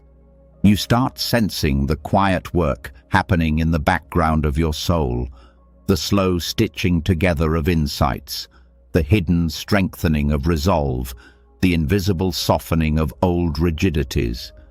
You also begin to realize that rushing just to appear active is one of the most exhausting traps of modern life. How often do people stay busy just to silence their own fear of standing still? How often do people pursue goals they don't even care about, just so they can say they're moving? But patience whispers a different invitation. Don't move for movement's sake. Move when it's true. Move when it's clear. Move when the deeper currents inside you say now, and when those currents say wait, trust that too. This shift rewires how you handle challenges. When obstacles arise, you don't instantly scramble for solutions. You listen. You observe. You feel for the deeper intelligence moving through the situation. Sometimes that intelligence says, act now. Sometimes it says, pause and watch. Learning to tell the difference is the heart of real patience. It's also the heart of real wisdom. You also stop judging yourself for needing longer than others. Some flowers bloom early, some bloom late. Some seeds sleep in the earth for years before sprouting. Are the late bloomers wrong? Are the slow growers failures? Of course not. They're just moving at the pace life designed for them, and so are you. When you hold this understanding close, a lot of old anxiety starts to dissolve. You stop feeling behind. You stop measuring your life by how busy you look. You start honoring the spaces between action as part of the process, not interruptions of it. You see that stillness isn't a void, it's a womb. It's where the next true movement gathers its strength. You'll also notice that your actions, when they do arise, are cleaner, sharper, more aligned, because they're not coming from panic or pressure. They're coming from clear seeing, from deep listening. They have weight, precision, and power. One well-timed step taken from patience is worth 100 frantic steps taken from fear. This doesn't mean you won't sometimes get restless. You will. You're human. The urge to prove yourself by doing something will still rise. The fear of wasting time will still whisper. But now you know not to believe it blindly. Now you can pause and ask, is this true movement or just noise? And that question alone can save you years of wasted energy. Another shift you'll feel is a new respect for timing, not just your own, but everyone's. You stop expecting people to change overnight. You stop demanding that circumstances shift instantly. You recognize that real growth, real healing, real transformation move on a timeline that honors complexity, not convenience. And in that recognition, you find peace. You also find resilience. Because when you know that stillness doesn't mean stagnation, you're less likely to quit when things move slowly. You're less likely to abandon your dreams when progress feels invisible. You're less likely to panic when life says, wait, because you trust that something is still moving beneath the surface. You've felt it, you've lived it, you know. In relationships, this understanding makes you a safer presence. You stop pushing people to change faster than they're ready. You stop needing conversations to resolve immediately. You allow emotional weather to move through its natural cycle without forcing sunshine when it's still raining. And because you give others that space, you create the conditions for true connection, true trust, true intimacy. Inside yourself, the same thing happens. You stop forcing your own healing. You stop setting arbitrary deadlines for your growth. You trust that your heart knows the way, that your soul's movements are trustworthy even when they're not immediately visible. And from that trust, patience deepens into something more beautiful than endurance. It becomes an active participation in life's unfolding, not a passive waiting. It becomes a dance with the unseen forces shaping your path. It becomes a living faith that presence itself is enough, even when proof hasn't arrived yet. So the next time you find yourself in a space of quiet, of delay, of apparent stillness, pause, breathe, feel the invisible wind moving through your life, even if the flag isn't fluttering yet. Trust the silence, honor the unseen work, stay steady, stay soft, and remember, delay is not death, stillness is not failure, waiting is not wasting, patience isn't passive, it's powerful. And every moment you stay rooted in that truth, you become stronger, deeper, freer than the mind can ever explain. Once you begin to trust the silent movements beneath stillness, you naturally become less attached to rigid timelines. But there's another test of patience that creeps in even deeper than slow progress. The sudden, the unplanned, the chaotic moments that tear right through carefully built structures. Interruptions, accidents, surprises. These are the moments when life laughs at your plans and throws you a curveball you didn't ask for. And how you meet these interruptions shows the true strength of your patience more than any meditation cushion ever could. You can stay patient when things are slow because at least they're moving according to some rhythm you recognize. But when something unexpected explodes into your day, your mind panics. It clutches harder. It demands explanations. It scrambles to fix what was never supposed to break. And if you're not careful, you miss the hidden door that these interruptions open. The door to flexibility, to resilience, to a patience so alive it can dance in the storm without breaking. Buddhism doesn't teach patience as a sterile, frozen quality. It teaches patience as a living, breathing openness to life as it actually is, not just as you planned it to be. It's easy to be calm when everything goes your way. It's divine when you stay calm when everything doesn't. Think about your daily life. You plan your schedule, you set your intentions, you create a structure that makes sense. And then the phone rings with bad news. The car won't start. A loved one needs you when you had other things to do. Suddenly your whole script burns. The ego hates this. It thrives on feeling in control. It measures safety by how well reality matches its expectations. And when reality refuses to play along, it erupts in frustration, fear, or collapse. But a deeper wisdom whispers something different. It says, "This interruption is not a mistake. It's not an enemy. It's an invitation to bow instead of break, to loosen instead of harden, to move with life instead of against it." This bow is not resignation. It's not defeat. It's a conscious act of mental flexibility. It says, "I see that life is bigger than my plans. I see that my understanding is too small to grasp the full story right now. And instead of fighting what's happening, I'll adapt. I'll listen. I'll stay open." This flexibility is what real patience looks like when it's tested. It's not about gritting your teeth and suffering through surprises.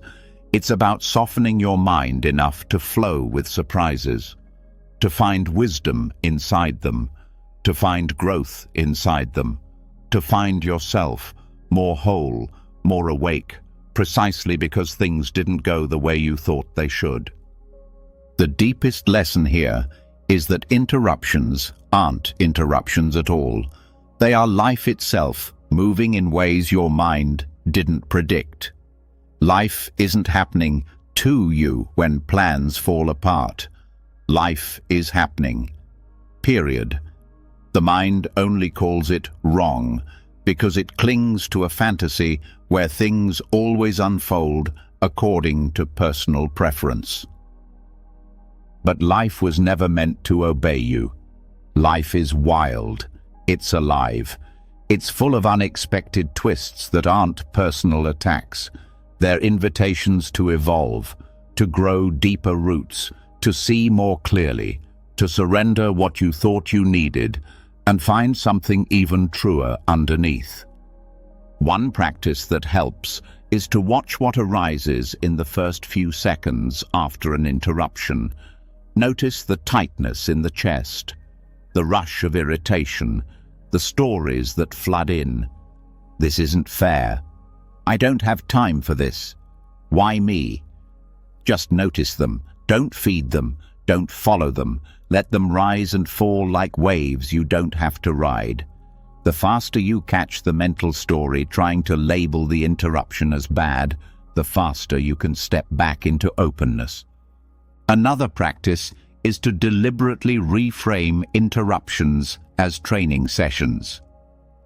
When something derails your day, instead of thinking, "This ruins everything," you think, "This is my real practice." The interruption becomes the curriculum.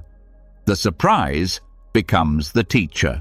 Your response becomes the lesson. This attitude transforms daily life. A traffic jam becomes patience training. A sudden workload becomes resilience practice. A cancelled event becomes surrender school. Instead of waiting for life to cooperate with your plans so you can be peaceful, you realize peace is something you bring to whatever life gives you. Flexibility doesn't mean you lose all structure. It means you hold your structure lightly. You plan with care, but you don't marry your plans.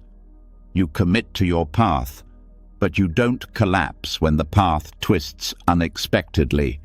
You trust your deeper capacity to adjust, to reroute, to stay true even when the map changes. It also helps to remember that many of life's greatest gifts come wrapped in disruption. You meet new friends because a meeting got cancelled. You discover a hidden strength because an old path closed. You find love, insight, adventure, not because everything went perfectly, but because it didn't. Patience with the unexpected means living with curiosity instead of fear. It means asking, "What is this here to teach me?" instead of, "How do I make this go away?" It means seeing the unexpected not as a barrier to your growth, but as the fuel for it.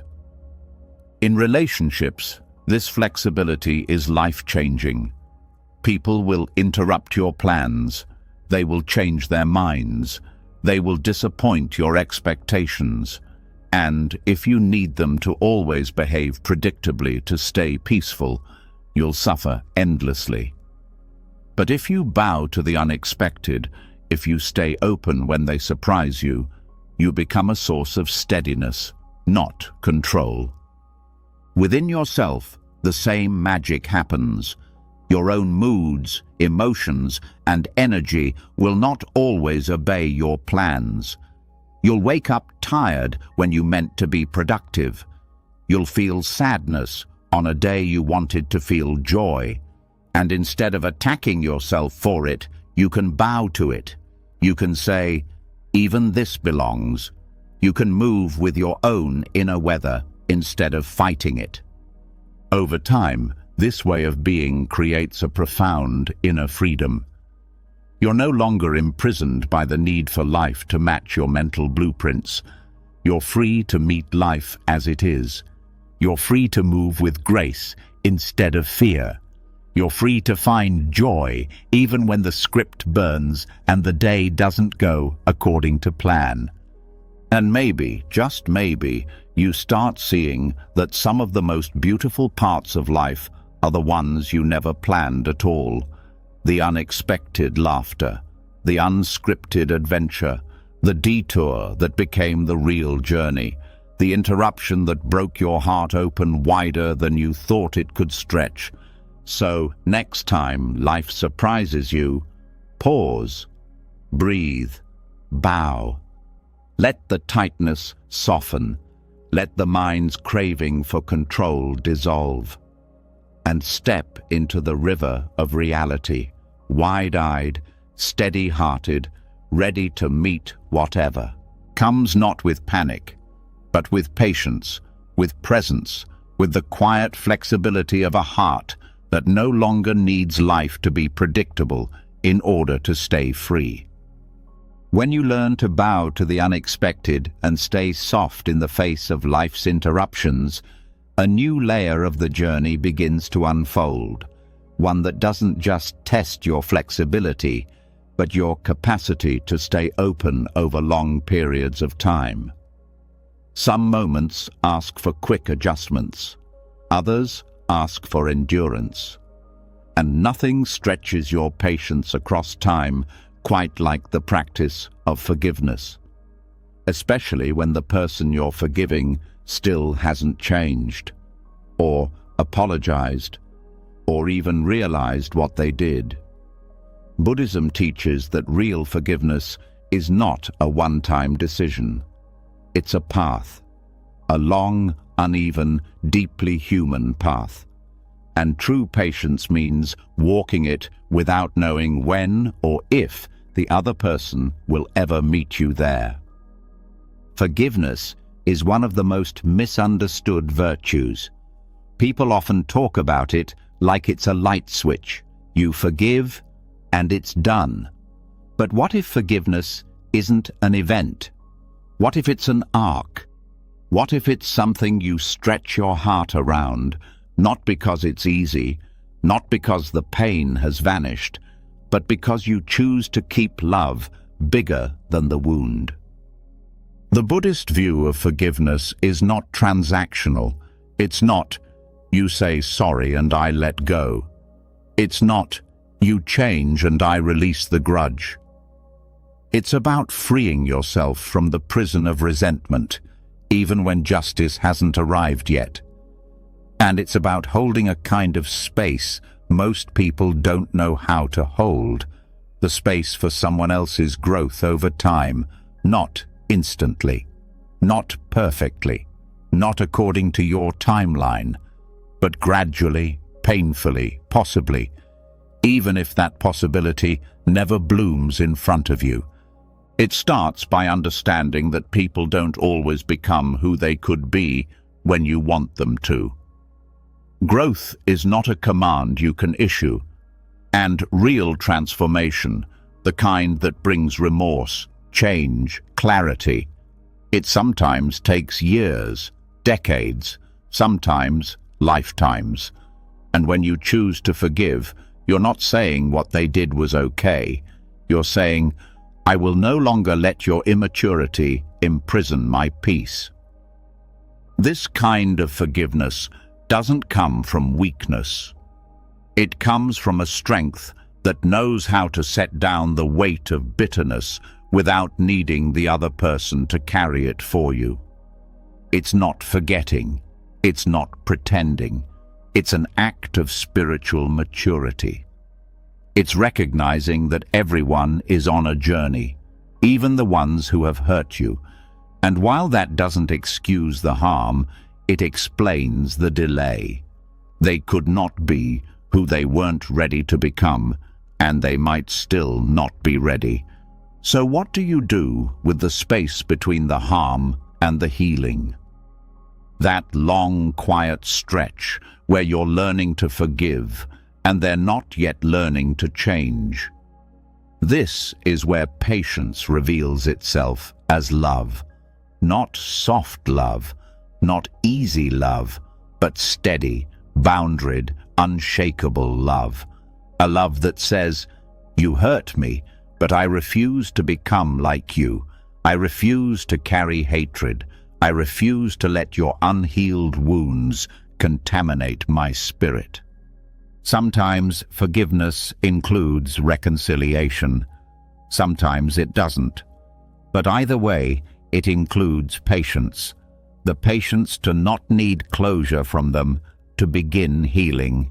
The patience to stop repeating the story just to stay angry. The patience to feel every emotion the wound left behind without rushing to numb it. Forgiveness stretches across time because healing does. And every day you choose to drop the weight again, you free yourself a little more. But this also means letting go of the fantasy version of who someone could be. Maybe they'll change. Maybe they won't. Maybe they'll come back and say everything you wish they would. Maybe they'll stay trapped in their patterns forever. And part of the forgiveness process is grieving that uncertainty, grieving the relationship you wish existed, grieving the words you never got, grieving the version of them that never arrived. Patience in forgiveness means staying soft without staying stuck. It means you let yourself move forward even if they haven't caught up. It means you stop waiting for their transformation to begin your peace. And it means you release the role of judge and step into the role of witness, not to condone what happened, but to honor the truth of what it did to you, and then choose not to live inside that pain any longer than you have to. You might be the only one doing the work. They may never join you, but your growth is not dependent on their participation. Your healing is your own, and that's where your real power lives. This patience also asks you to resist the temptation to keep checking in emotionally. Have they changed yet? Do they regret it yet? Do they even care? That constant scanning keeps you tied to their journey instead of staying faithful to your own. You forgive not because they've evolved, but because you are evolving, because you're done tying your heart to someone else's unfinished growth. But even in this letting go, compassion has a role. Not pity, not spiritual superiority, but the humble recognition that all of us, at some point, have been someone else's disappointment, someone else's wound. All of us have failed to see what we needed to see when we were supposed to see it. And if we can stretch our hearts even a little bit to include that truth, we begin to touch the kind of forgiveness that sets everyone free. This doesn't mean you erase boundaries. Forgiveness with no boundaries is not compassion. It's self-abandonment. You can forgive and still walk away. You can forgive and still say no. You can forgive and still protect your energy. The difference is that now you're not making those choices from a place of resentment. You're making them from clarity, from self-respect, from a patience that knows not all love looks like closeness. There's also another layer to this long arc of forgiveness. The forgiveness you offer to the person you used to be. The version of yourself who tolerated things too long, who didn't speak up, who saw red flags and stayed anyway, who didn't know what to do. You can't keep punishing your past self for not having the wisdom you hold now. They were learning. They were surviving. They were doing the best they could inside a moment they couldn't yet understand. Let them rest. Forgiveness becomes real when it starts living in your nervous system, not just your thoughts. When you can see the person's name or hear their voice and not clench. When you can remember what happened without your breath going shallow. When you can speak of the past without drowning in it. This doesn't happen quickly. It doesn't happen because you decide it should. It happens because you patiently tend to the pain over time, with gentleness, with grace, and with the quiet decision to no longer build your identity around a wound. Forgiveness is not a reward for the one who harmed you. It's a release for the one who carried the harm for too long. And it takes time. And that's okay. So the next time your heart tightens with anger towards someone who still hasn't changed, pause, breathe. Ask yourself, what would it feel like to stop waiting for them to evolve before I begin to soften? What would it look like to honor my own growth enough to let go, even if they never catch up? Patience, in this way, becomes a sacred gesture of love, not toward who they are, but toward who they might become, not in your time, but in life's time. And that kind of love, stretched across years, across silence, across uncertainty, might be the closest thing we have to real forgiveness. After learning to hold space for someone else's growth over time, forgiveness starts to stretch your entire way of being. It stops being about one person and begins to shape how you meet life itself. The result isn't just a softer heart. It's a slower heart, a steadier nervous system, a deeper ability to stay present in moments that most people rush through or reject. And this is where the real practice begins, not in silence, not in nature, not in perfect spiritual environments, but in traffic jams, checkout lines, elevators, missed trains, loud neighbors, slow-loading screens. These are the new monasteries, and the question becomes, can you find sacredness here? Modern life is noisy, it's fast, it's designed to keep you moving, scrolling, reacting. Delays are treated like glitches, inconveniences are treated like emergencies, and your nervous system learns to live on edge, waiting, rushing, bracing. But the true gift of Buddhist patience isn't about waiting better. It's about not resenting the wait. It's about seeing every delay as a doorway back into presence, even in chaos, even in noise, even when everything outside you feels rushed. Think about the last time you were stuck, physically or emotionally, maybe in traffic, maybe in a long line, maybe in a life phase that just wouldn't move. The mind hates these moments. It wants to speed them up, escape, distract. But what if those moments weren't empty?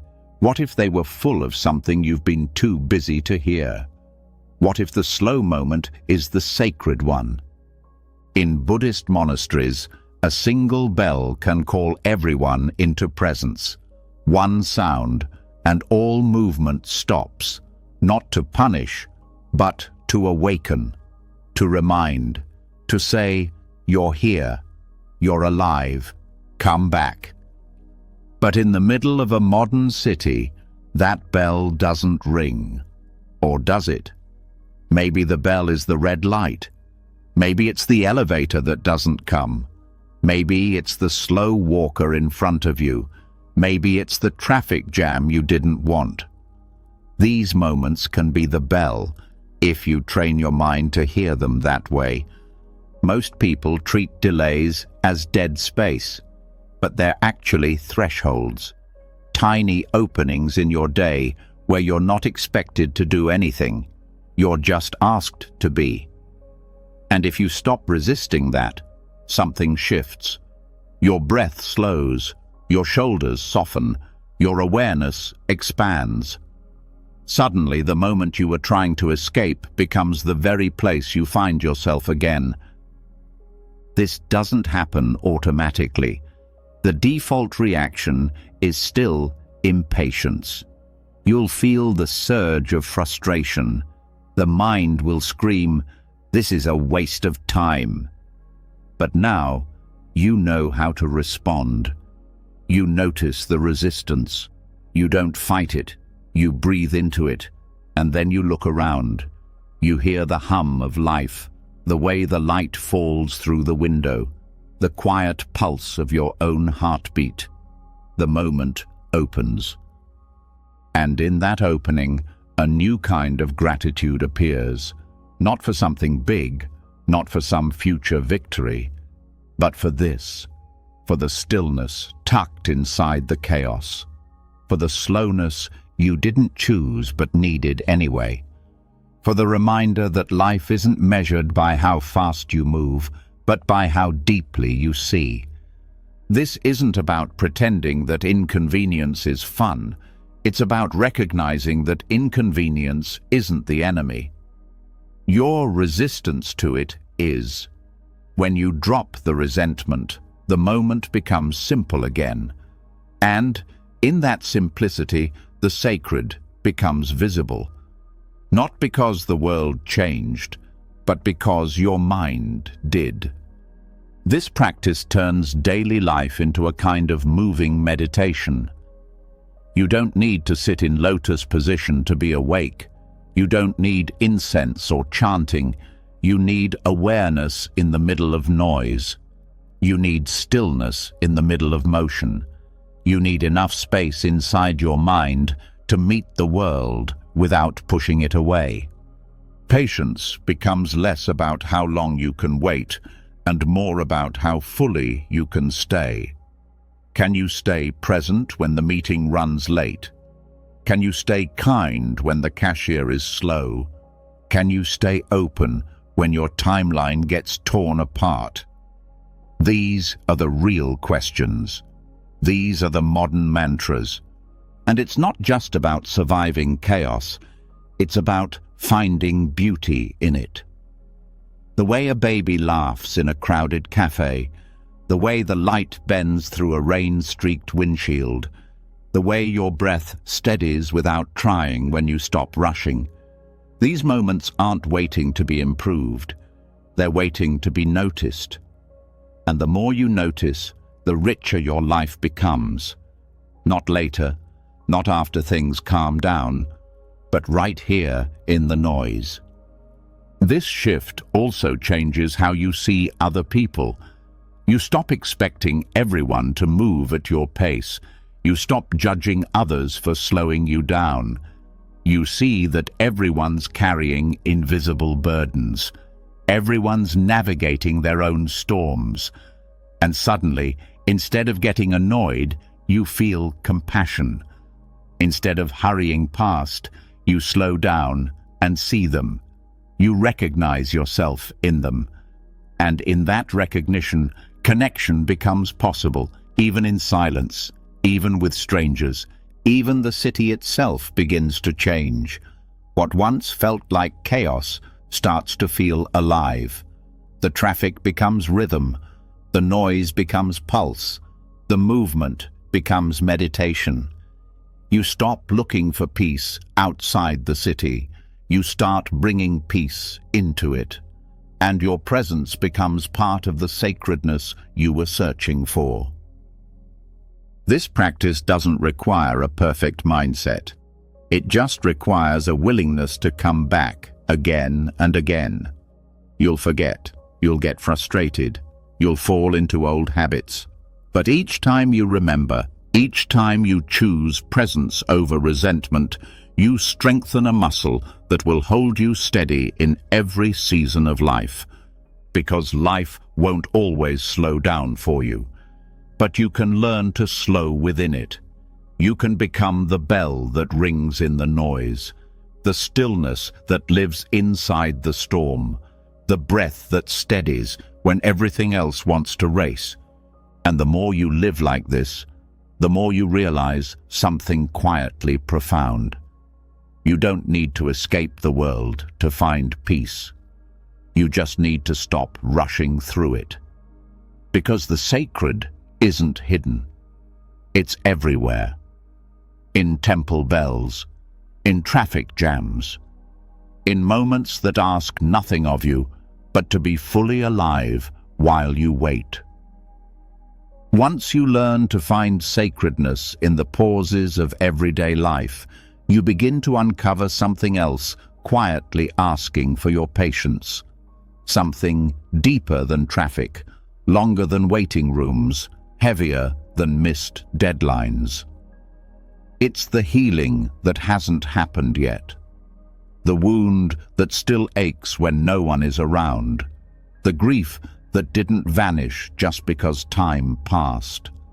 And this is where patience stops being a virtue you practice in public and becomes the private devotion you offer to your own heart. Because no matter how much you meditate, reflect, or try to move on, some wounds simply refuse to heal on schedule. Modern life is built around predictable timelines, deliverables, milestones, recovery charts.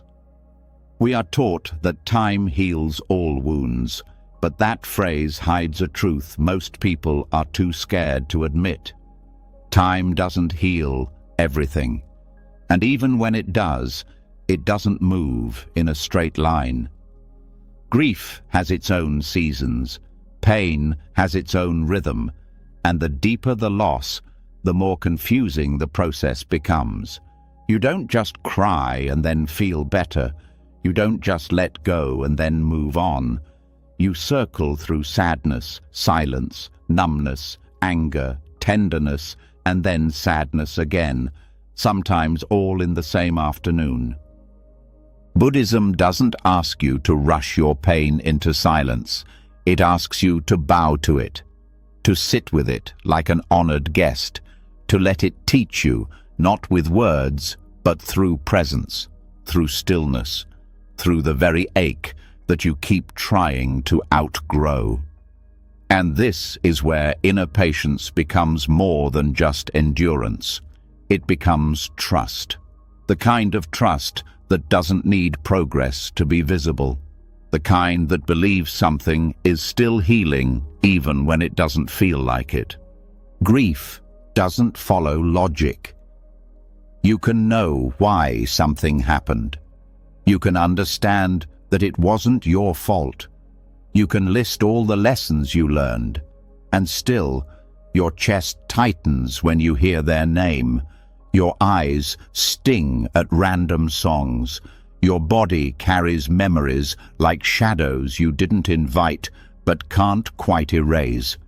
This doesn't mean you're broken. It means you're human. Patience with grief means stopping the quiet war against your own timeline. It means refusing to compare your healing to someone else's. It means not forcing yourself to be over it, just because others have run out of things to say. It means letting the wound breathe, even when it feels inconvenient, even when it embarrasses you, even when you thought you were past this part already.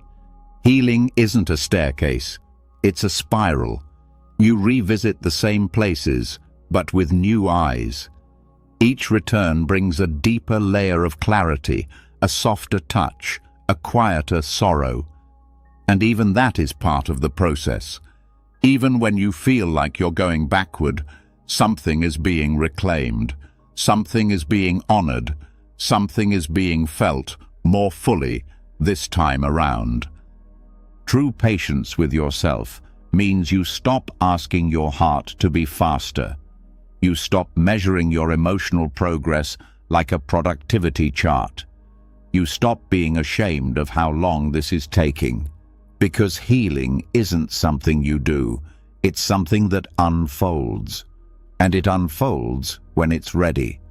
Not when you're tired of hurting, not when you're embarrassed by your slowness, not when everyone else has moved on. You might find yourself returning to the same memories, telling the same stories to yourself in your head. That doesn't mean you're stuck. It means your system is still trying to metabolize something. It means the emotion hasn't finished completing its cycle. And when you stop trying to suppress that repetition, when you let it flow without judgment, the story begins to shift, not by force, but by space. There's a kind of sacred permission that comes with this form of patience. It says, yes, cry again. Yes, miss them again. Yes, feel confused again. It says, your softness is not a setback. It's your strength showing up differently today. And the more you create space for your own slowness, the more your nervous system begins to trust you. The more your body stops bracing for more pain, the more your breath deepens, not because you made it, but because you finally allowed it. Grief doesn't ask for you to fix it.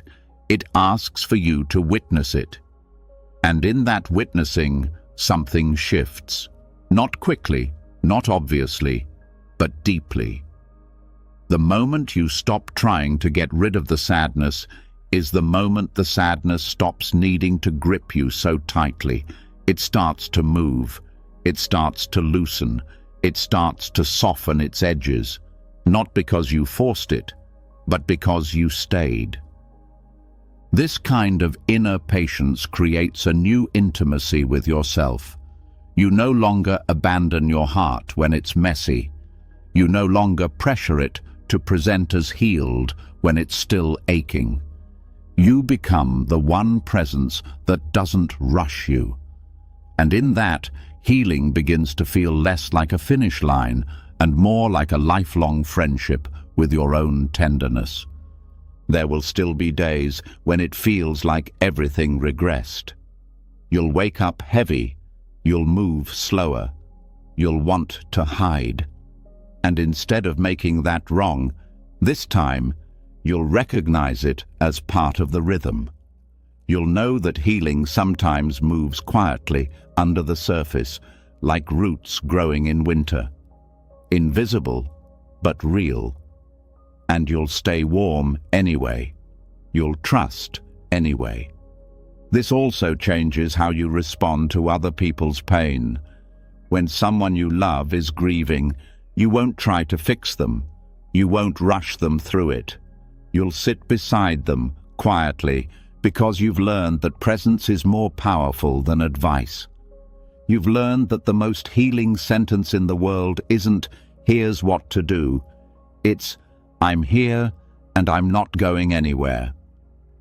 You stop needing the people you love to move at your speed. You let their wounds take the time they need. You stop seeing their breakdowns as problems and start seeing them as sacred openings, gateways into the parts of life most people never learn how to honor. And just like you learned to hold space for your own pain, you begin to hold space for theirs. This patience also changes your idea of strength.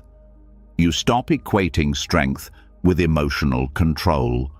You start seeing strength in the quiet courage it takes to cry, to feel, to not distract, to keep showing up with an open heart even after that heart has been shattered. You see that strength isn't about how little you're affected. It's about how deeply you can feel and still stay whole. And slowly, the wound that waited begins to shift. Not because it was fixed, but because it was felt, because it was loved, because it was held patiently by someone who stopped trying to make it go away. You. That's the kind of healing that stays. That's the kind of growth that no one can take from you. And even though the scar may never fully disappear, it becomes a place where light can enter now. Not to erase the story, but to honor it. So the next time your heart starts aching again without warning, pause, breathe. Don't rush to label it a setback. Don't rush to distract yourself. Sit with it. Speak gently to it. Ask it what it needs, and then listen. Not to fix, but to witness. Not to cure, but to stay. Not to silence it, but to say, I'm not going anywhere. I have time for this. When you finally learn to sit with grief on its own terms, to stop pushing it to heal faster, to stop expecting yourself to feel better just because the calendar has turned, something inside you begins to shift. A new kind of rhythm appears, one that doesn't belong to clocks or culture or social expectations. It belongs to something older, something deeper, something that has been guiding all of life since before time was measured. This is the rhythm of nature, and it holds a lesson about patience that most people have forgotten. Nothing beautiful grows out of season. Look around at how the natural world moves. Trees don't bloom in winter. Rivers don't rush during drought. The earth does not force itself to hurry just because something wants it to. It follows cycles. It honors phases. It respects its own pace.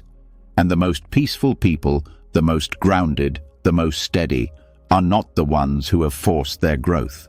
They are the ones who have aligned with this same natural intelligence. There's a reason ancient Buddhist teachings often reference mountains, rivers, seasons, and stars. It's not just poetry. It's wisdom.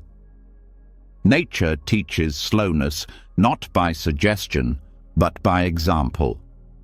And when your inner life starts syncing with this outer wisdom, everything begins to feel more rooted, less rushed, less like a race, and more like a deep unfolding. Think about what happens when you rush a season. You plant too early, and the frost kills the seed. You pick too soon, and the fruit is bitter. The same thing happens in your emotional life. When you try to heal before the heart is ready, you pretend instead of recover. When you try to grow before you've rested, you burn out instead of bloom. When you try to speak clarity before it's ripened inside you, you create confusion instead of truth. Aligning with nature means respecting the winter inside you as much as the spring. It means not shaming yourself for needing time to lie low, to feel quiet, to stop producing and simply be. The world might not reward that stillness, but your soul will, because underneath the silence of winter, roots are deepening, energy is gathering, life is preparing for its next expression. And if you interrupt that, if you dig it up just to see how it's going, you damage what's trying to take form. This lesson is especially hard in a culture that celebrates constant output. We are taught to bloom on demand, to keep going, to stay productive, no matter what. But the earth never blooms non-stop. Even the most beautiful trees rest. They let their leaves fall. They let their branches sit bare. And not because they're failing, but because they're wise. You are allowed to move like this too. You are allowed to have seasons. Times when you go inward. Times when you shed. Times when you don't have answers. Times when your energy is low and your creativity sleeps. These aren't signs that something's wrong. They're signs that something deep is aligning, preparing, becoming. And when you stop fighting these cycles, your inner world becomes much more peaceful. You don't panic every time you feel low. You don't force inspiration when it's gone quiet. You don't compare your slow season to someone else's harvest. You understand that everything has its time, and your job isn't to rush through it. It's to be present with it. Presence is what makes the seasons bearable. If you try to escape winter by pretending it's spring, you suffer. But if you wrap yourself in warmth, light a candle, slow down your breathing, and let the cold teach you stillness, you realize it was never trying to hurt you. It was trying to bring you home. Each season has something to offer. Spring teaches emergence, how to come alive again after rest. Summer teaches expression, how to shine and stretch and thrive. Autumn teaches release, how to let go with grace. And winter teaches rest, how to go inward and listen deeply. You need all four. You are all four. And if you try to live in only one, you lose your balance. Patience becomes easier when you stop seeing your low seasons as problems. When you stop thinking, I should be over this by now, or I need to be doing more. When you realize that even when nothing appears to be happening, something always is, just not always where you're looking. And here's the truth most people don't want to hear. Some seasons last longer than you expect. Some winters stretch. Some springs stall. You can't control how fast your healing blooms. You can only keep showing up, keep listening, keep caring for yourself the way you would care for something sacred in nature. Gently, consistently, without demanding it be different. This also changes the way you approach goals. Instead of setting artificial timelines, you begin to ask, what season am I in right now? What does this part of me need most? Maybe it's not time to launch something. Maybe it's time to gather strength. Maybe it's not time to speak. Maybe it's time to sit quietly with what's forming. Maybe it's not time to push forward. Maybe it's time to return inward and tend to the soil. You begin to notice that your mind has its own seasons too. Times of clarity, times of confusion, times of insight, times of silence, and you stop fearing the silent seasons. You understand that confusion is not a failure. It's a field being tilled for a new kind of understanding.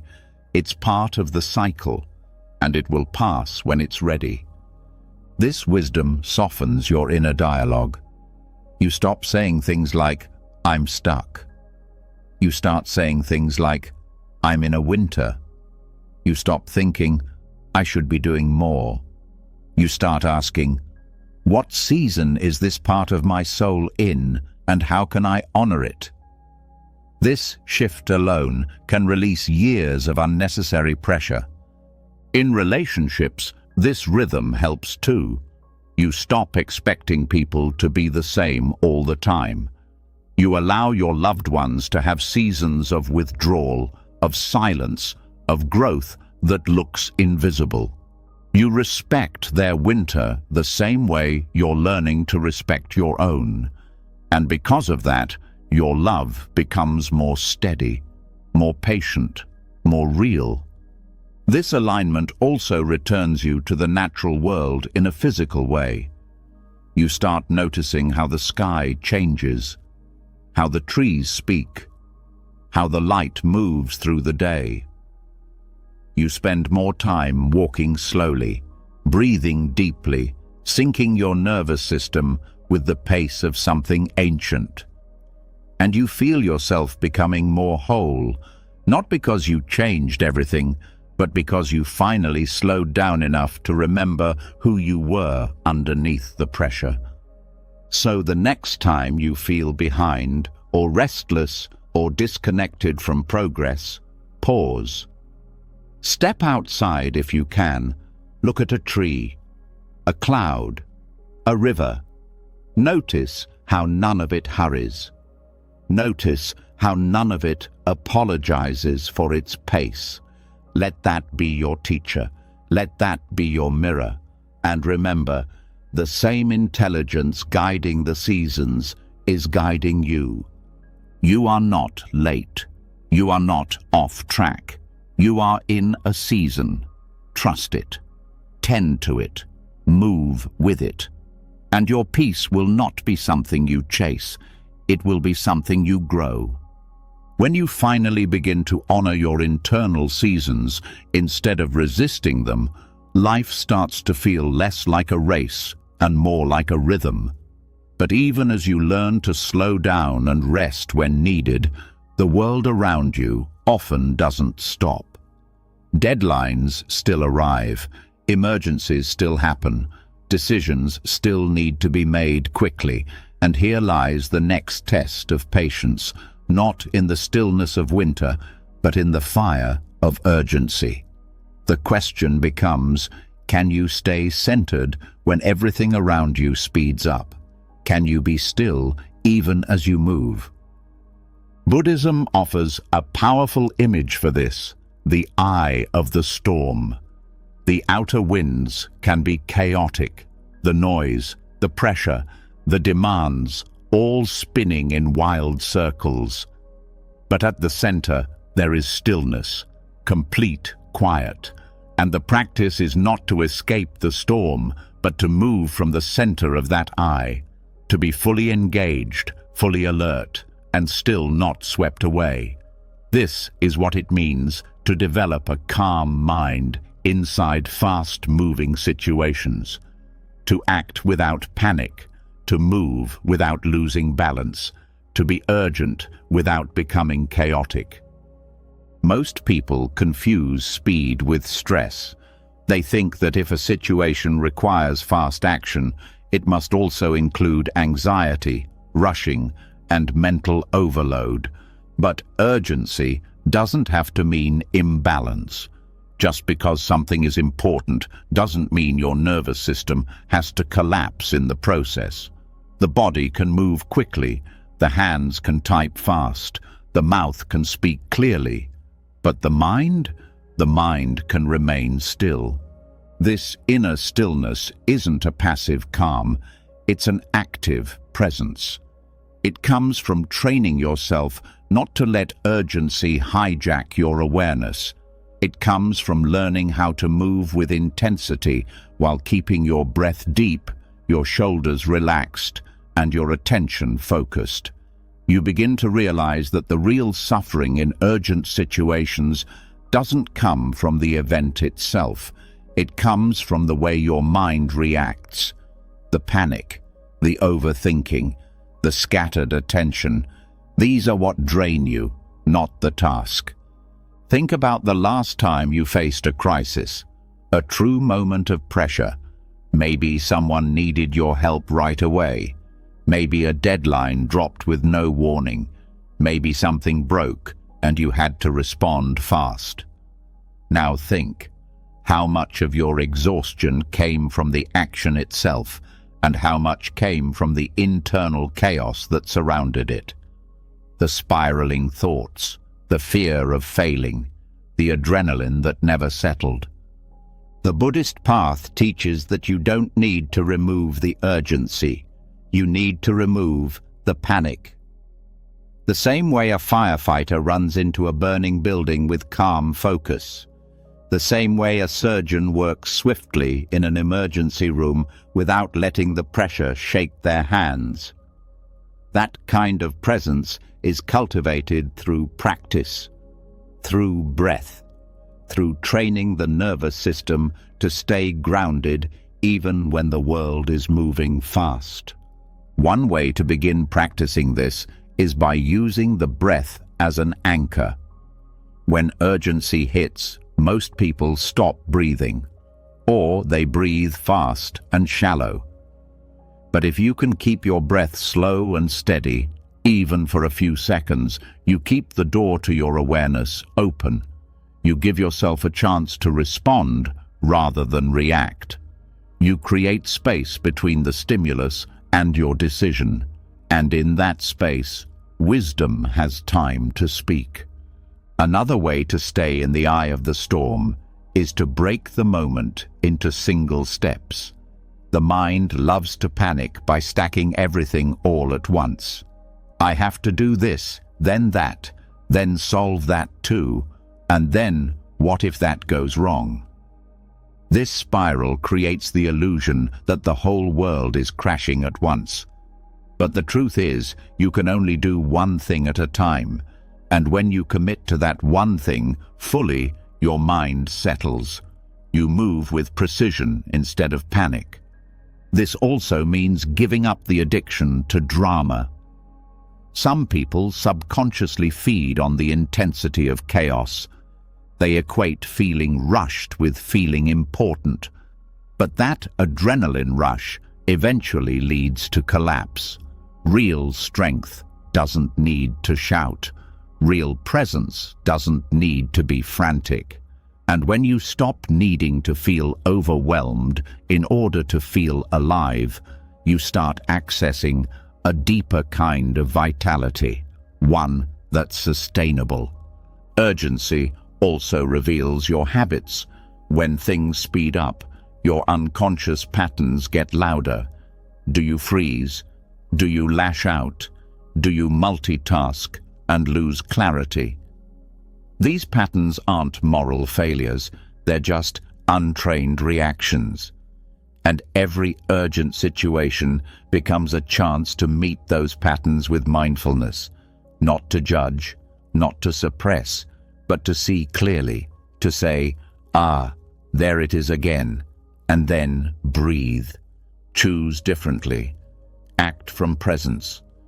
This practice also protects your relationships. When tension rises, people often hurt each other by reacting from stress. Words get sharper. Tone gets colder. Patience evaporates. But if even one person in the room stays rooted, breath steady, voice calm, the whole interaction shifts. Conflict de-escalates. Solutions come faster. Trust builds.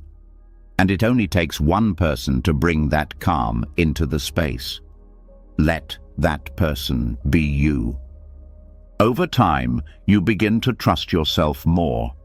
Not because you avoid challenges, but because you've trained your system to remain steady in them. You know what to do when pressure hits. You don't crumble. You don't lose your center. You breathe. You focus. You move. And you recover faster afterward because your nervous system wasn't torn apart in the process. Even high-stakes moments, public speaking, last-minute changes, emotional confrontations, become opportunities for mastery. You learn to feel the rush without losing control. You feel the surge of adrenaline, but it doesn't own you. It becomes energy you can channel, not a force that breaks you. This inner calm also gives you a powerful kind of clarity. When others are scrambling, you see more clearly. You speak with precision. You act with wisdom. And because your actions aren't driven by panic, they carry more impact. People begin to rely on you, not because you move the fastest, but because you move from the center. And that's a rare kind of leadership. Eventually, you stop being afraid of urgency at all. You no longer dread fast-moving situations. You welcome them, not because you enjoy the chaos, but because you trust your ability to meet it with presence. You know how to stay in the still eye of the storm, and from there, even the most intense moment becomes just another wave to ride, not something to run from, but something to meet with full attention. So the next time life speeds up, pause. Feel your feet. Drop your shoulders. Take one slow breath. Then act. Not from panic, not from habit, but from the quiet center within you that never moves, even when the world does. Once you learn to stay centered even inside fast-moving situations, a new opportunity appears. One that doesn't just involve how you move through the world, but how you connect within it. True patience doesn't end with managing emergencies or staying calm under pressure. It reaches into the way you listen. It transforms every conversation. Because the deepest form of presence is not found in how quickly you act, but in how deeply you can hear. In a noisy world where everyone rushes to speak, listening becomes a sacred delay, a powerful pause that can change everything. Most people don't really listen. They wait for their turn to talk. They prepare their next argument while the other person is still speaking. They nod politely, but miss the truth underneath the words. And in doing so, they miss the real conversation, the one happening between the sentences, behind the tone, inside the pauses. But Buddhist patience teaches that real listening isn't just a courtesy. It's an act of love. It's an act of surrender. It's an opening of the heart to something beyond your own thoughts. When you truly listen, you let go of your agenda. You let go of rushing toward your point. You step into the space between words and let it be wide enough for something new to be born. That space is where understanding lives. That space is where compassion grows. That space is where healing happens. Listening as a sacred delay means you don't jump to solve. You don't rush to advise. You don't assume you already know what's being said. You lean into the discomfort of not knowing yet.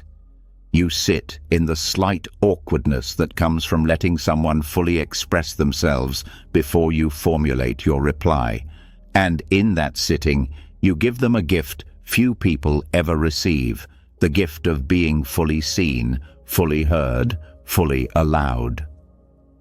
This kind of listening transforms conversations because it shifts the goal from winning or impressing to connecting. You're no longer trying to move the conversation toward a pre-decided outcome. You're allowing it to unfold in real time, like a river finding its path. You're responding to what's really there, not to what you assume or expect. One practice that helps build this kind of patience is what Buddhists call listening without ownership. It means when someone speaks, you don't immediately make it about you. You don't hijack their story with your story. You don't interrupt with advice unless asked. You stay present with their experience as it is, without needing to control it or claim it. This kind of listening is rare and powerful and deeply healing. Another practice is to listen to the silence, not just the words. Often what someone doesn't say is as important as what they do. The pauses, the hesitations, the changes in tone. When you're patient enough to hear these, you start understanding people beyond the surface level. You hear their fear behind the anger, their sadness behind the sarcasm, their longing behind the bravado. And because you hear it, You can meet them there, not with fixing, but with presence. This approach changes not just personal conversations, but professional ones too. In meetings, in negotiations, in conflicts. The person who listens deeply often ends up understanding the real needs in the room better than anyone else. They see solutions others miss. They build trust that others can't. Because people don't just want their ideas heard, they want their being acknowledged. They want to feel that they exist beyond their performance. Deep listening gives them that. But it's not always easy. Listening with patience means facing your own restlessness. Your mind will want to rush ahead. It will want to interrupt. It will want to correct. Each time you notice that impulse and choose to stay quiet instead, you're building an invisible muscle of presence, a muscle that will serve you not just in conversations, but in every aspect of life. Sometimes the hardest part of listening is hearing things you don't agree with, things that trigger you, things that make you want to argue back immediately. But sacred listening means you allow the speaker's truth to exist, even if it challenges your own. You don't have to agree, but you respect their right to feel what they feel, believe what they believe, without instantly trying to overwrite it. And in doing so, you create a space wide enough for real dialogue, not debate, but dialogue, to emerge. This patience also protects you from unnecessary conflict. Many arguments happen not because of real disagreement, but because people never feel fully heard. They escalate because underneath the words, the real need was ignored. The need to be acknowledged, respected, understood. When you meet that need early, with deep listening, you diffuse many tensions before they ever ignite. Over time, you'll notice something else. Listening in this way changes you. It softens your heart. It expands your empathy. It sharpens your intuition. You become less reactive, more compassionate, more wise, not because you collected more information, but because you allowed more humanity to enter your awareness. And you realize that listening isn't passive. It's deeply active. It's an offering. It's a form of service. It says, I value you enough to set aside my own urgency, my own narrative, my own ego, and make space for you to be here. In a world that rushes everyone to be faster, smarter, louder, this is revolutionary. Listening as sacred delay also helps you listen to yourself differently. You start noticing your own inner voices without rushing to shut them down. The fear that whispers under your confidence, the tenderness that hides beneath your anger, the grief that echoes under your laughter. You listen inwardly with the same patience you've been practicing outwardly, and your relationship with yourself becomes deeper, kinder, more whole. So the next time you enter a conversation, pause. Set down your need to impress. Set down your reflex to correct. Set down your urgency to be understood, and instead offer your presence. Listen not just for the words, but for the soul behind them. Listen not just with your ears, but with your heart wide open. And know that in doing so, you are practicing one of the highest forms of patience there is, the patience to stay, to receive, to honor the sacredness of another human being's unfolding story without needing to rush it into a shape that feels easier for you. After learning to listen with true patience, both to others and to yourself, you start to see how much wisdom comes from pausing. But at the same time, a more subtle challenge arises, one that can quietly sabotage real growth if you don't catch it. Sometimes what feels like patience isn't patience at all. Sometimes waiting isn't wise, it's avoidance. Sometimes silence isn't spacious, it's fear wearing a disguise. Buddhism invites you to look closely at this razor-thin line between spiritual procrastination and wise delay, because real patience moves from strength. Fake patience moves from fear. And knowing the difference can change everything. It's easy to tell yourself you're being patient when you're really just avoiding hard decisions. It's easy to call it trusting the process when deep down it's hiding from responsibility. Not all waiting is wise. Not all non-action is spiritual. Some of it is just dressed-up fear, polished with beautiful language, but still rooted in resistance. The art is learning how to recognize when your delay is conscious and clean, and when it's contaminated by unconscious avoidance. Wise delay feels different than procrastination. Wise delay has clarity underneath it. Even if you're waiting, you're aware. You're engaged. You're listening to life for the right opening. You're staying active inside your stillness. Procrastination, on the other hand, feels sticky. It feels heavy. It feels like closing your eyes and hoping the problem disappears.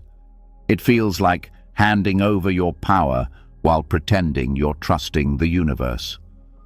One of the clearest signs of spiritual procrastination is discomfort.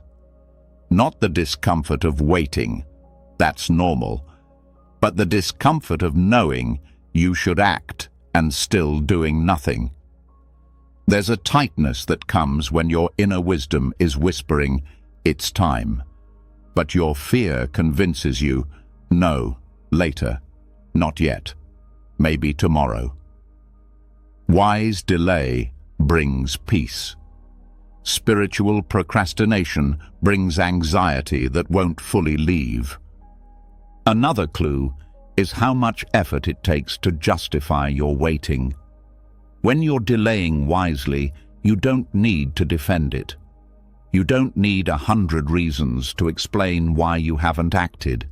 It feels obvious inside, even if it's invisible outside.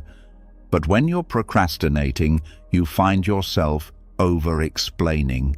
You tell yourself complicated stories to avoid the simple truth. You're scared, you're stuck, you're resisting. Facing this honestly is one of the deepest acts of self-compassion you can offer yourself. Not to shame yourself, not to force yourself into reckless action, but to sit with yourself and ask, am I waiting from wisdom or from fear? And to be brave enough to hear the real answer. Wise delay respects timing without rejecting responsibility. It stays attuned to when life is asking for action and when it's not.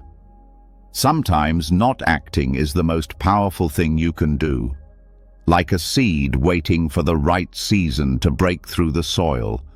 Like an archer holding their breath for the perfect release. Action taken too early would fail. Action taken too late would miss the mark. True patience listens so deeply that it knows exactly when to move, and moves without hesitation when the moment comes. Procrastination, though, often hides behind fake spiritual excuses. I'm waiting for a sign, you say, but deep down you already know the next step. You're just scared to take it. The universe will show me, you say, but life has already placed the opportunity in front of you. You just keep looking away. It's not wrong to wait for guidance, but guidance isn't always a booming voice from the sky. Sometimes it's the quiet inner knowing that feels scary because it asks you to grow. Training yourself to feel the difference between wise delay and avoidance is about becoming intimate with your own nervous system. Wise delay feels like spaciousness in your body. Even if the outer situation is unclear, your chest stays open, your breath stays deep. Procrastination feels like compression, like holding your breath, like shrinking away from your own power. You also start noticing what your waiting is feeding. Wise delay feeds your clarity. It sharpens your intuition. It strengthens your alignment. Every day you wait, your roots deepen. Spiritual procrastination feeds confusion. Every day you wait, you feel more tangled, more doubtful, more small. This distinction becomes especially important when you're on a spiritual path, because the ego loves to hijack good teachings and use them for its own hiding places. It loves to turn surrender into passivity. It loves to turn patience into paralysis. It loves to turn mindfulness into endless observation without action. True spirituality doesn't make you smaller. It makes you clearer, braver, kinder, more willing to meet life, not hide from it. So how do you practice wise delay without falling into spiritual procrastination? First, by staying brutally honest with yourself. No sugarcoating, no pretending. Every time you choose to wait, ask, is this a waiting born from strength or from fear? If it's strength, you'll feel empowered, even if it's uncomfortable. If it's fear, you'll feel trapped. Second, by checking your energy regularly. Wise waiting doesn't drain you, it sustains you. It feels like filling up a well, not watching it dry out. If you find yourself becoming more exhausted, more hopeless, more self-critical during your waiting, that's a clue that something isn't aligned. Third, by committing to presence even inside inaction. Waiting doesn't mean disconnecting. It means staying fully awake while things ripen. Staying curious. Staying engaged with your inner world. Staying in relationship with your deeper knowing. And finally, by being willing to move when the moment comes. Wise delay is only wise if it leads to wise action. When you feel the quiet click inside, the shift that says, now, you honor it. Even if you're scared, even if it's inconvenient, even if it asks everything from you. That's when the patience you practiced in waiting turns into the power you need to act. This ability to move from deep listening changes your whole relationship with life. You stop being jerked around by external pressure. You stop being paralyzed by internal fear. You learn to flow with timing that's bigger than your own preferences. And because of that, your actions carry more weight, more precision, more truth. You also stop wasting your energy pretending. No more long explanations for why you haven't made that call, had that conversation, taken that risk. No more lying to yourself that you're waiting for clarity when you're really waiting for the fear to go away, which it won't. Fear doesn't vanish before you act. Often it vanishes because you act. So the next time you find yourself waiting, pause, breathe, feel your body, feel your mind. Ask honestly, am I waiting because I trust the timing or because I'm avoiding the truth? Listen carefully, and whatever the answer is, meet it with kindness. But don't lie to yourself. Don't confuse fear for faith. Don't mistake comfort for courage. Patience is sacred. Delay can be sacred too, but only when they serve your growth, not your hiding. Only when they keep you rooted, not stuck. Only when they honor the river of life moving through you, not build dams against its flow. Once you begin to see clearly the difference between hiding and wisely waiting, a new question rises from the silence. How do you stay steady during those moments when fear still pulls at your sleeves? How do you return to your center when the mind races ahead or freezes in place? The answer has been with you since the beginning, hidden in plain sight, quiet but unshakable. It is the breath. And learning how to return to it, truly return to it, is not just a side practice. It's the heart of timelessness itself. The breath doesn't rush you. It doesn't punish you. It doesn't demand that you be more enlightened before you deserve peace. It simply offers itself over and over, patient, steady, alive. And when you choose to pay attention to it, not mechanically, but with presence, you step out of the story of time, out of the anxious clock, out of the endless future chasing that makes life so exhausting. You enter a different rhythm, the rhythm of being itself. Buddhist masters have always pointed to the breath not as a means of escape, but as a return, a way to walk yourself back into the moment when the mind has scattered like leaves in the wind. When you feel restless, when you feel impatient, when you feel like life should be happening faster, the breath reminds you, everything essential is already happening now. But not all breathing is conscious breathing. Most people breathe shallowly, unconsciously, letting the body survive without ever using breath as an anchor. Breath without awareness keeps the body alive, but does little for the heart and mind. True breathwork starts when you bring deliberate attention to the inhale, the exhale, the pause in between.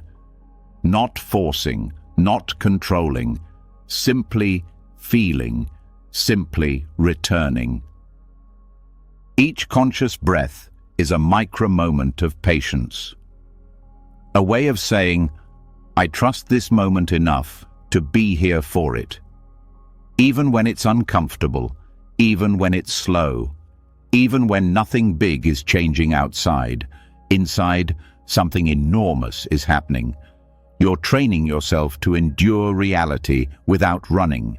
This kind of endurance isn't cold. It isn't stiff. It's tender. It's warm. It's built breath by breath, like waves smoothing a jagged stone.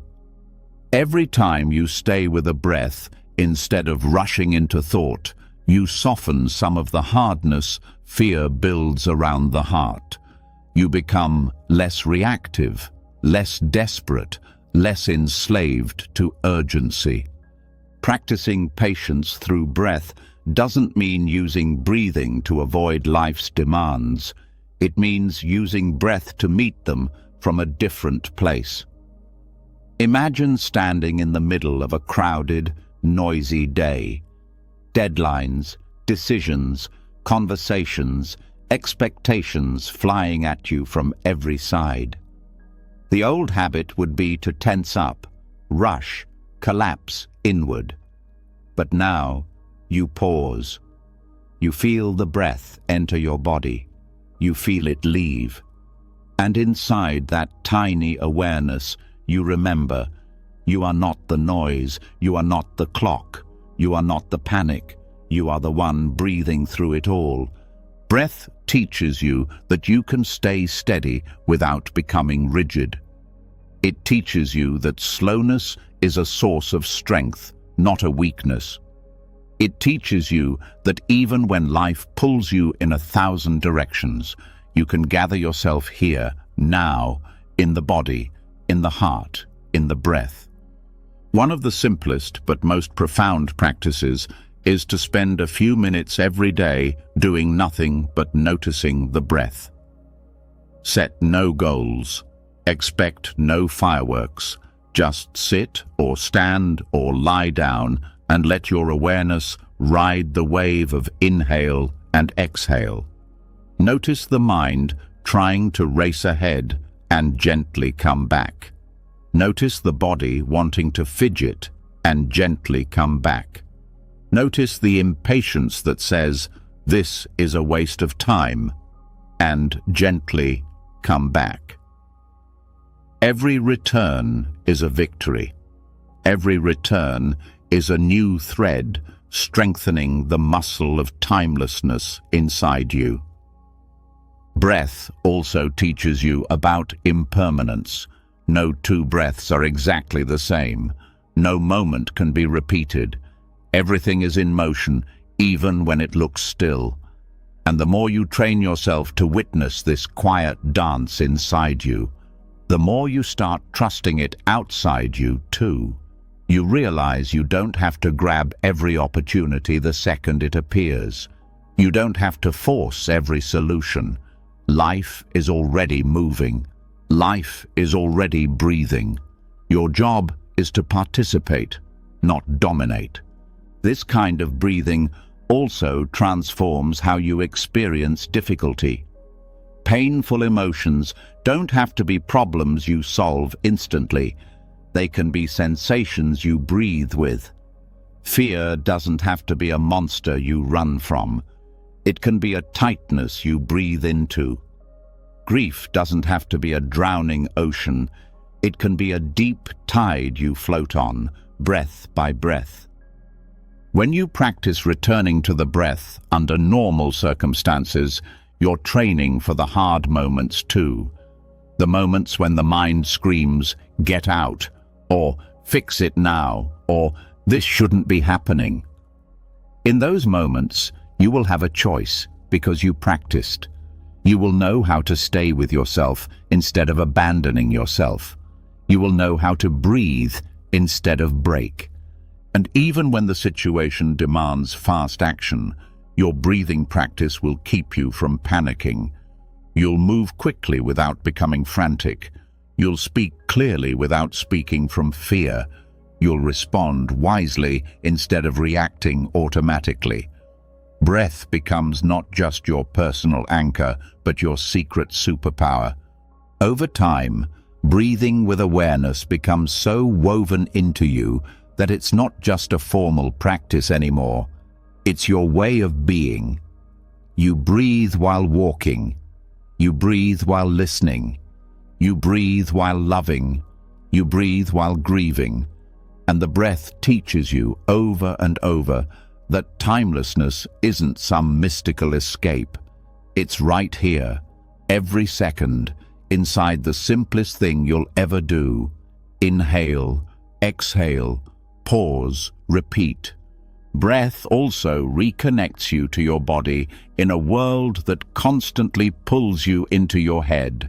It reminds you that your wisdom isn't only in thoughts, it's in your chest, your belly, your ribs expanding and contracting with life's invisible pulse. The body knows how to survive, the breath knows how to soothe. Trusting them brings you back into balance in ways no amount of thinking ever could. When the mind grows restless, when you feel tempted to rush, to fix, to escape, come back. Come back to the one thing that has been faithful since your first cry, your breath. It will teach you, patiently, how to live not from pressure, but from presence, not from hurry, but from depth, not from fear, but from a trust so ancient it needs no proof. So the next time the world tries to speed you up beyond your own rhythm, pause, find your breath, follow it down into yourself like a diver returning to deep water. Stay there a moment longer than is comfortable. Let timelessness wash over you in the simplest, most sacred way. When you return to the breath and begin to live from that steady, patient center, you notice something extraordinary starting to unfold, not through force, not through pushing, but through quiet, ripening, deep inside you. The path of growth you once tried to sprint down now feels different, less like a race to the finish, and more like a slow, living blossoming. And here, Buddhism offers one final, humbling truth about patience. Your awakening, your wisdom, your becoming is like fruit on a branch. It ripens when the time is right, not when you wish it, not when you push it, but when the deeper rhythms say, now. Most people want their transformation to happen on their schedule. They want to meditate for a few weeks and become peaceful. They want to forgive once and feel free forever. They want to read one book and dissolve all self-doubt. But real spiritual maturity doesn't move like that. It grows like a seed under the soil, silent, unseen, steady. You can't shout a tree into blooming. You can't yank a rose open without destroying it. You can't rush yourself into awakening without doing the same kind of damage. Letting the fruit ripen means trusting that your inner work is working, even when you can't see the results yet. It means staying faithful to the practices, the values, the small daily choices that nourish your soul, without constantly digging them up to see if they're growing fast enough. Every time you come back to your breath, every time you choose patience over reactivity, every time you listen instead of interrupting, you are watering something invisible inside you. And that something is growing, even when all you feel is doubt. One of the greatest barriers to inner peace is the belief that you are behind, that you should be more healed by now, that you should have mastered your fears already, that you should be stronger, wiser, calmer than you are. But awakening doesn't respond to shame. Growth doesn't accelerate just because you panic. If anything, that self-judgment slows it down, like picking at a flower's petals before it's ready to bloom.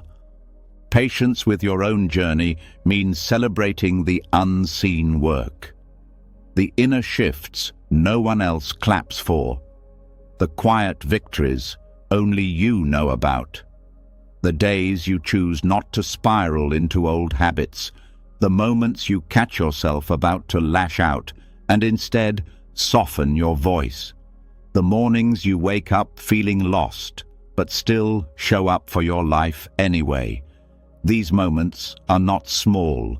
They are the slow, sacred ripening of your deepest self. And sometimes the most important growth happens in the seasons when you feel least spiritual, when you feel dry, when you feel disconnected, when you doubt every teaching you've ever loved. These seasons are not failures, they are winter for the soul.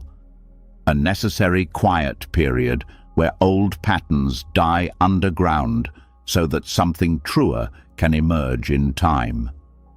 The mistake many people make is thinking that because they don't feel enlightened, they must be doing something wrong. But spiritual awakening isn't about feeling good all the time. It's about staying awake even when you don't. It's about remaining present even when your heart aches. It's about trusting the process even when the surface looks barren. Imagine a fruit tree in early spring. To the untrained eye, it looks like nothing is happening. Bare branches, no leaves, no flowers, no sign of life. But inside, deep inside the wood, life is moving. Sap is rising. Buds are forming. Roots are drinking from the earth.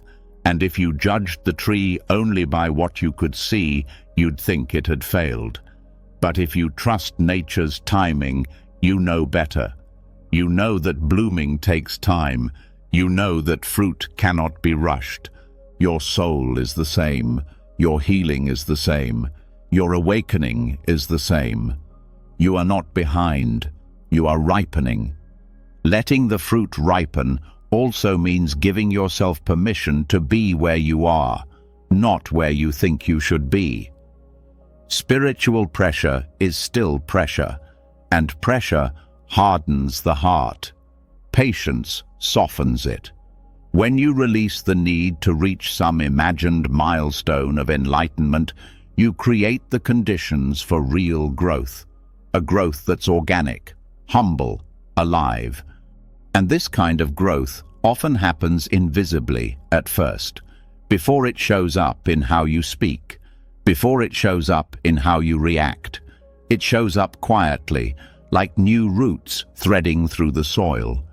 It shows up in the way you breathe through pain instead of breaking apart, in the way you forgive yourself faster after old mistakes, in the way you stay tender toward life even when it disappoints you. You won't always notice the moment you've ripened. It often happens subtly. One day you realize that something that used to unravel you doesn't anymore. One day you notice that the storm passed and you didn't lose yourself in it. One day you hear a criticism that would have wounded you deeply before, and now you just breathe, stay open, and move on. This is not luck. This is not accident.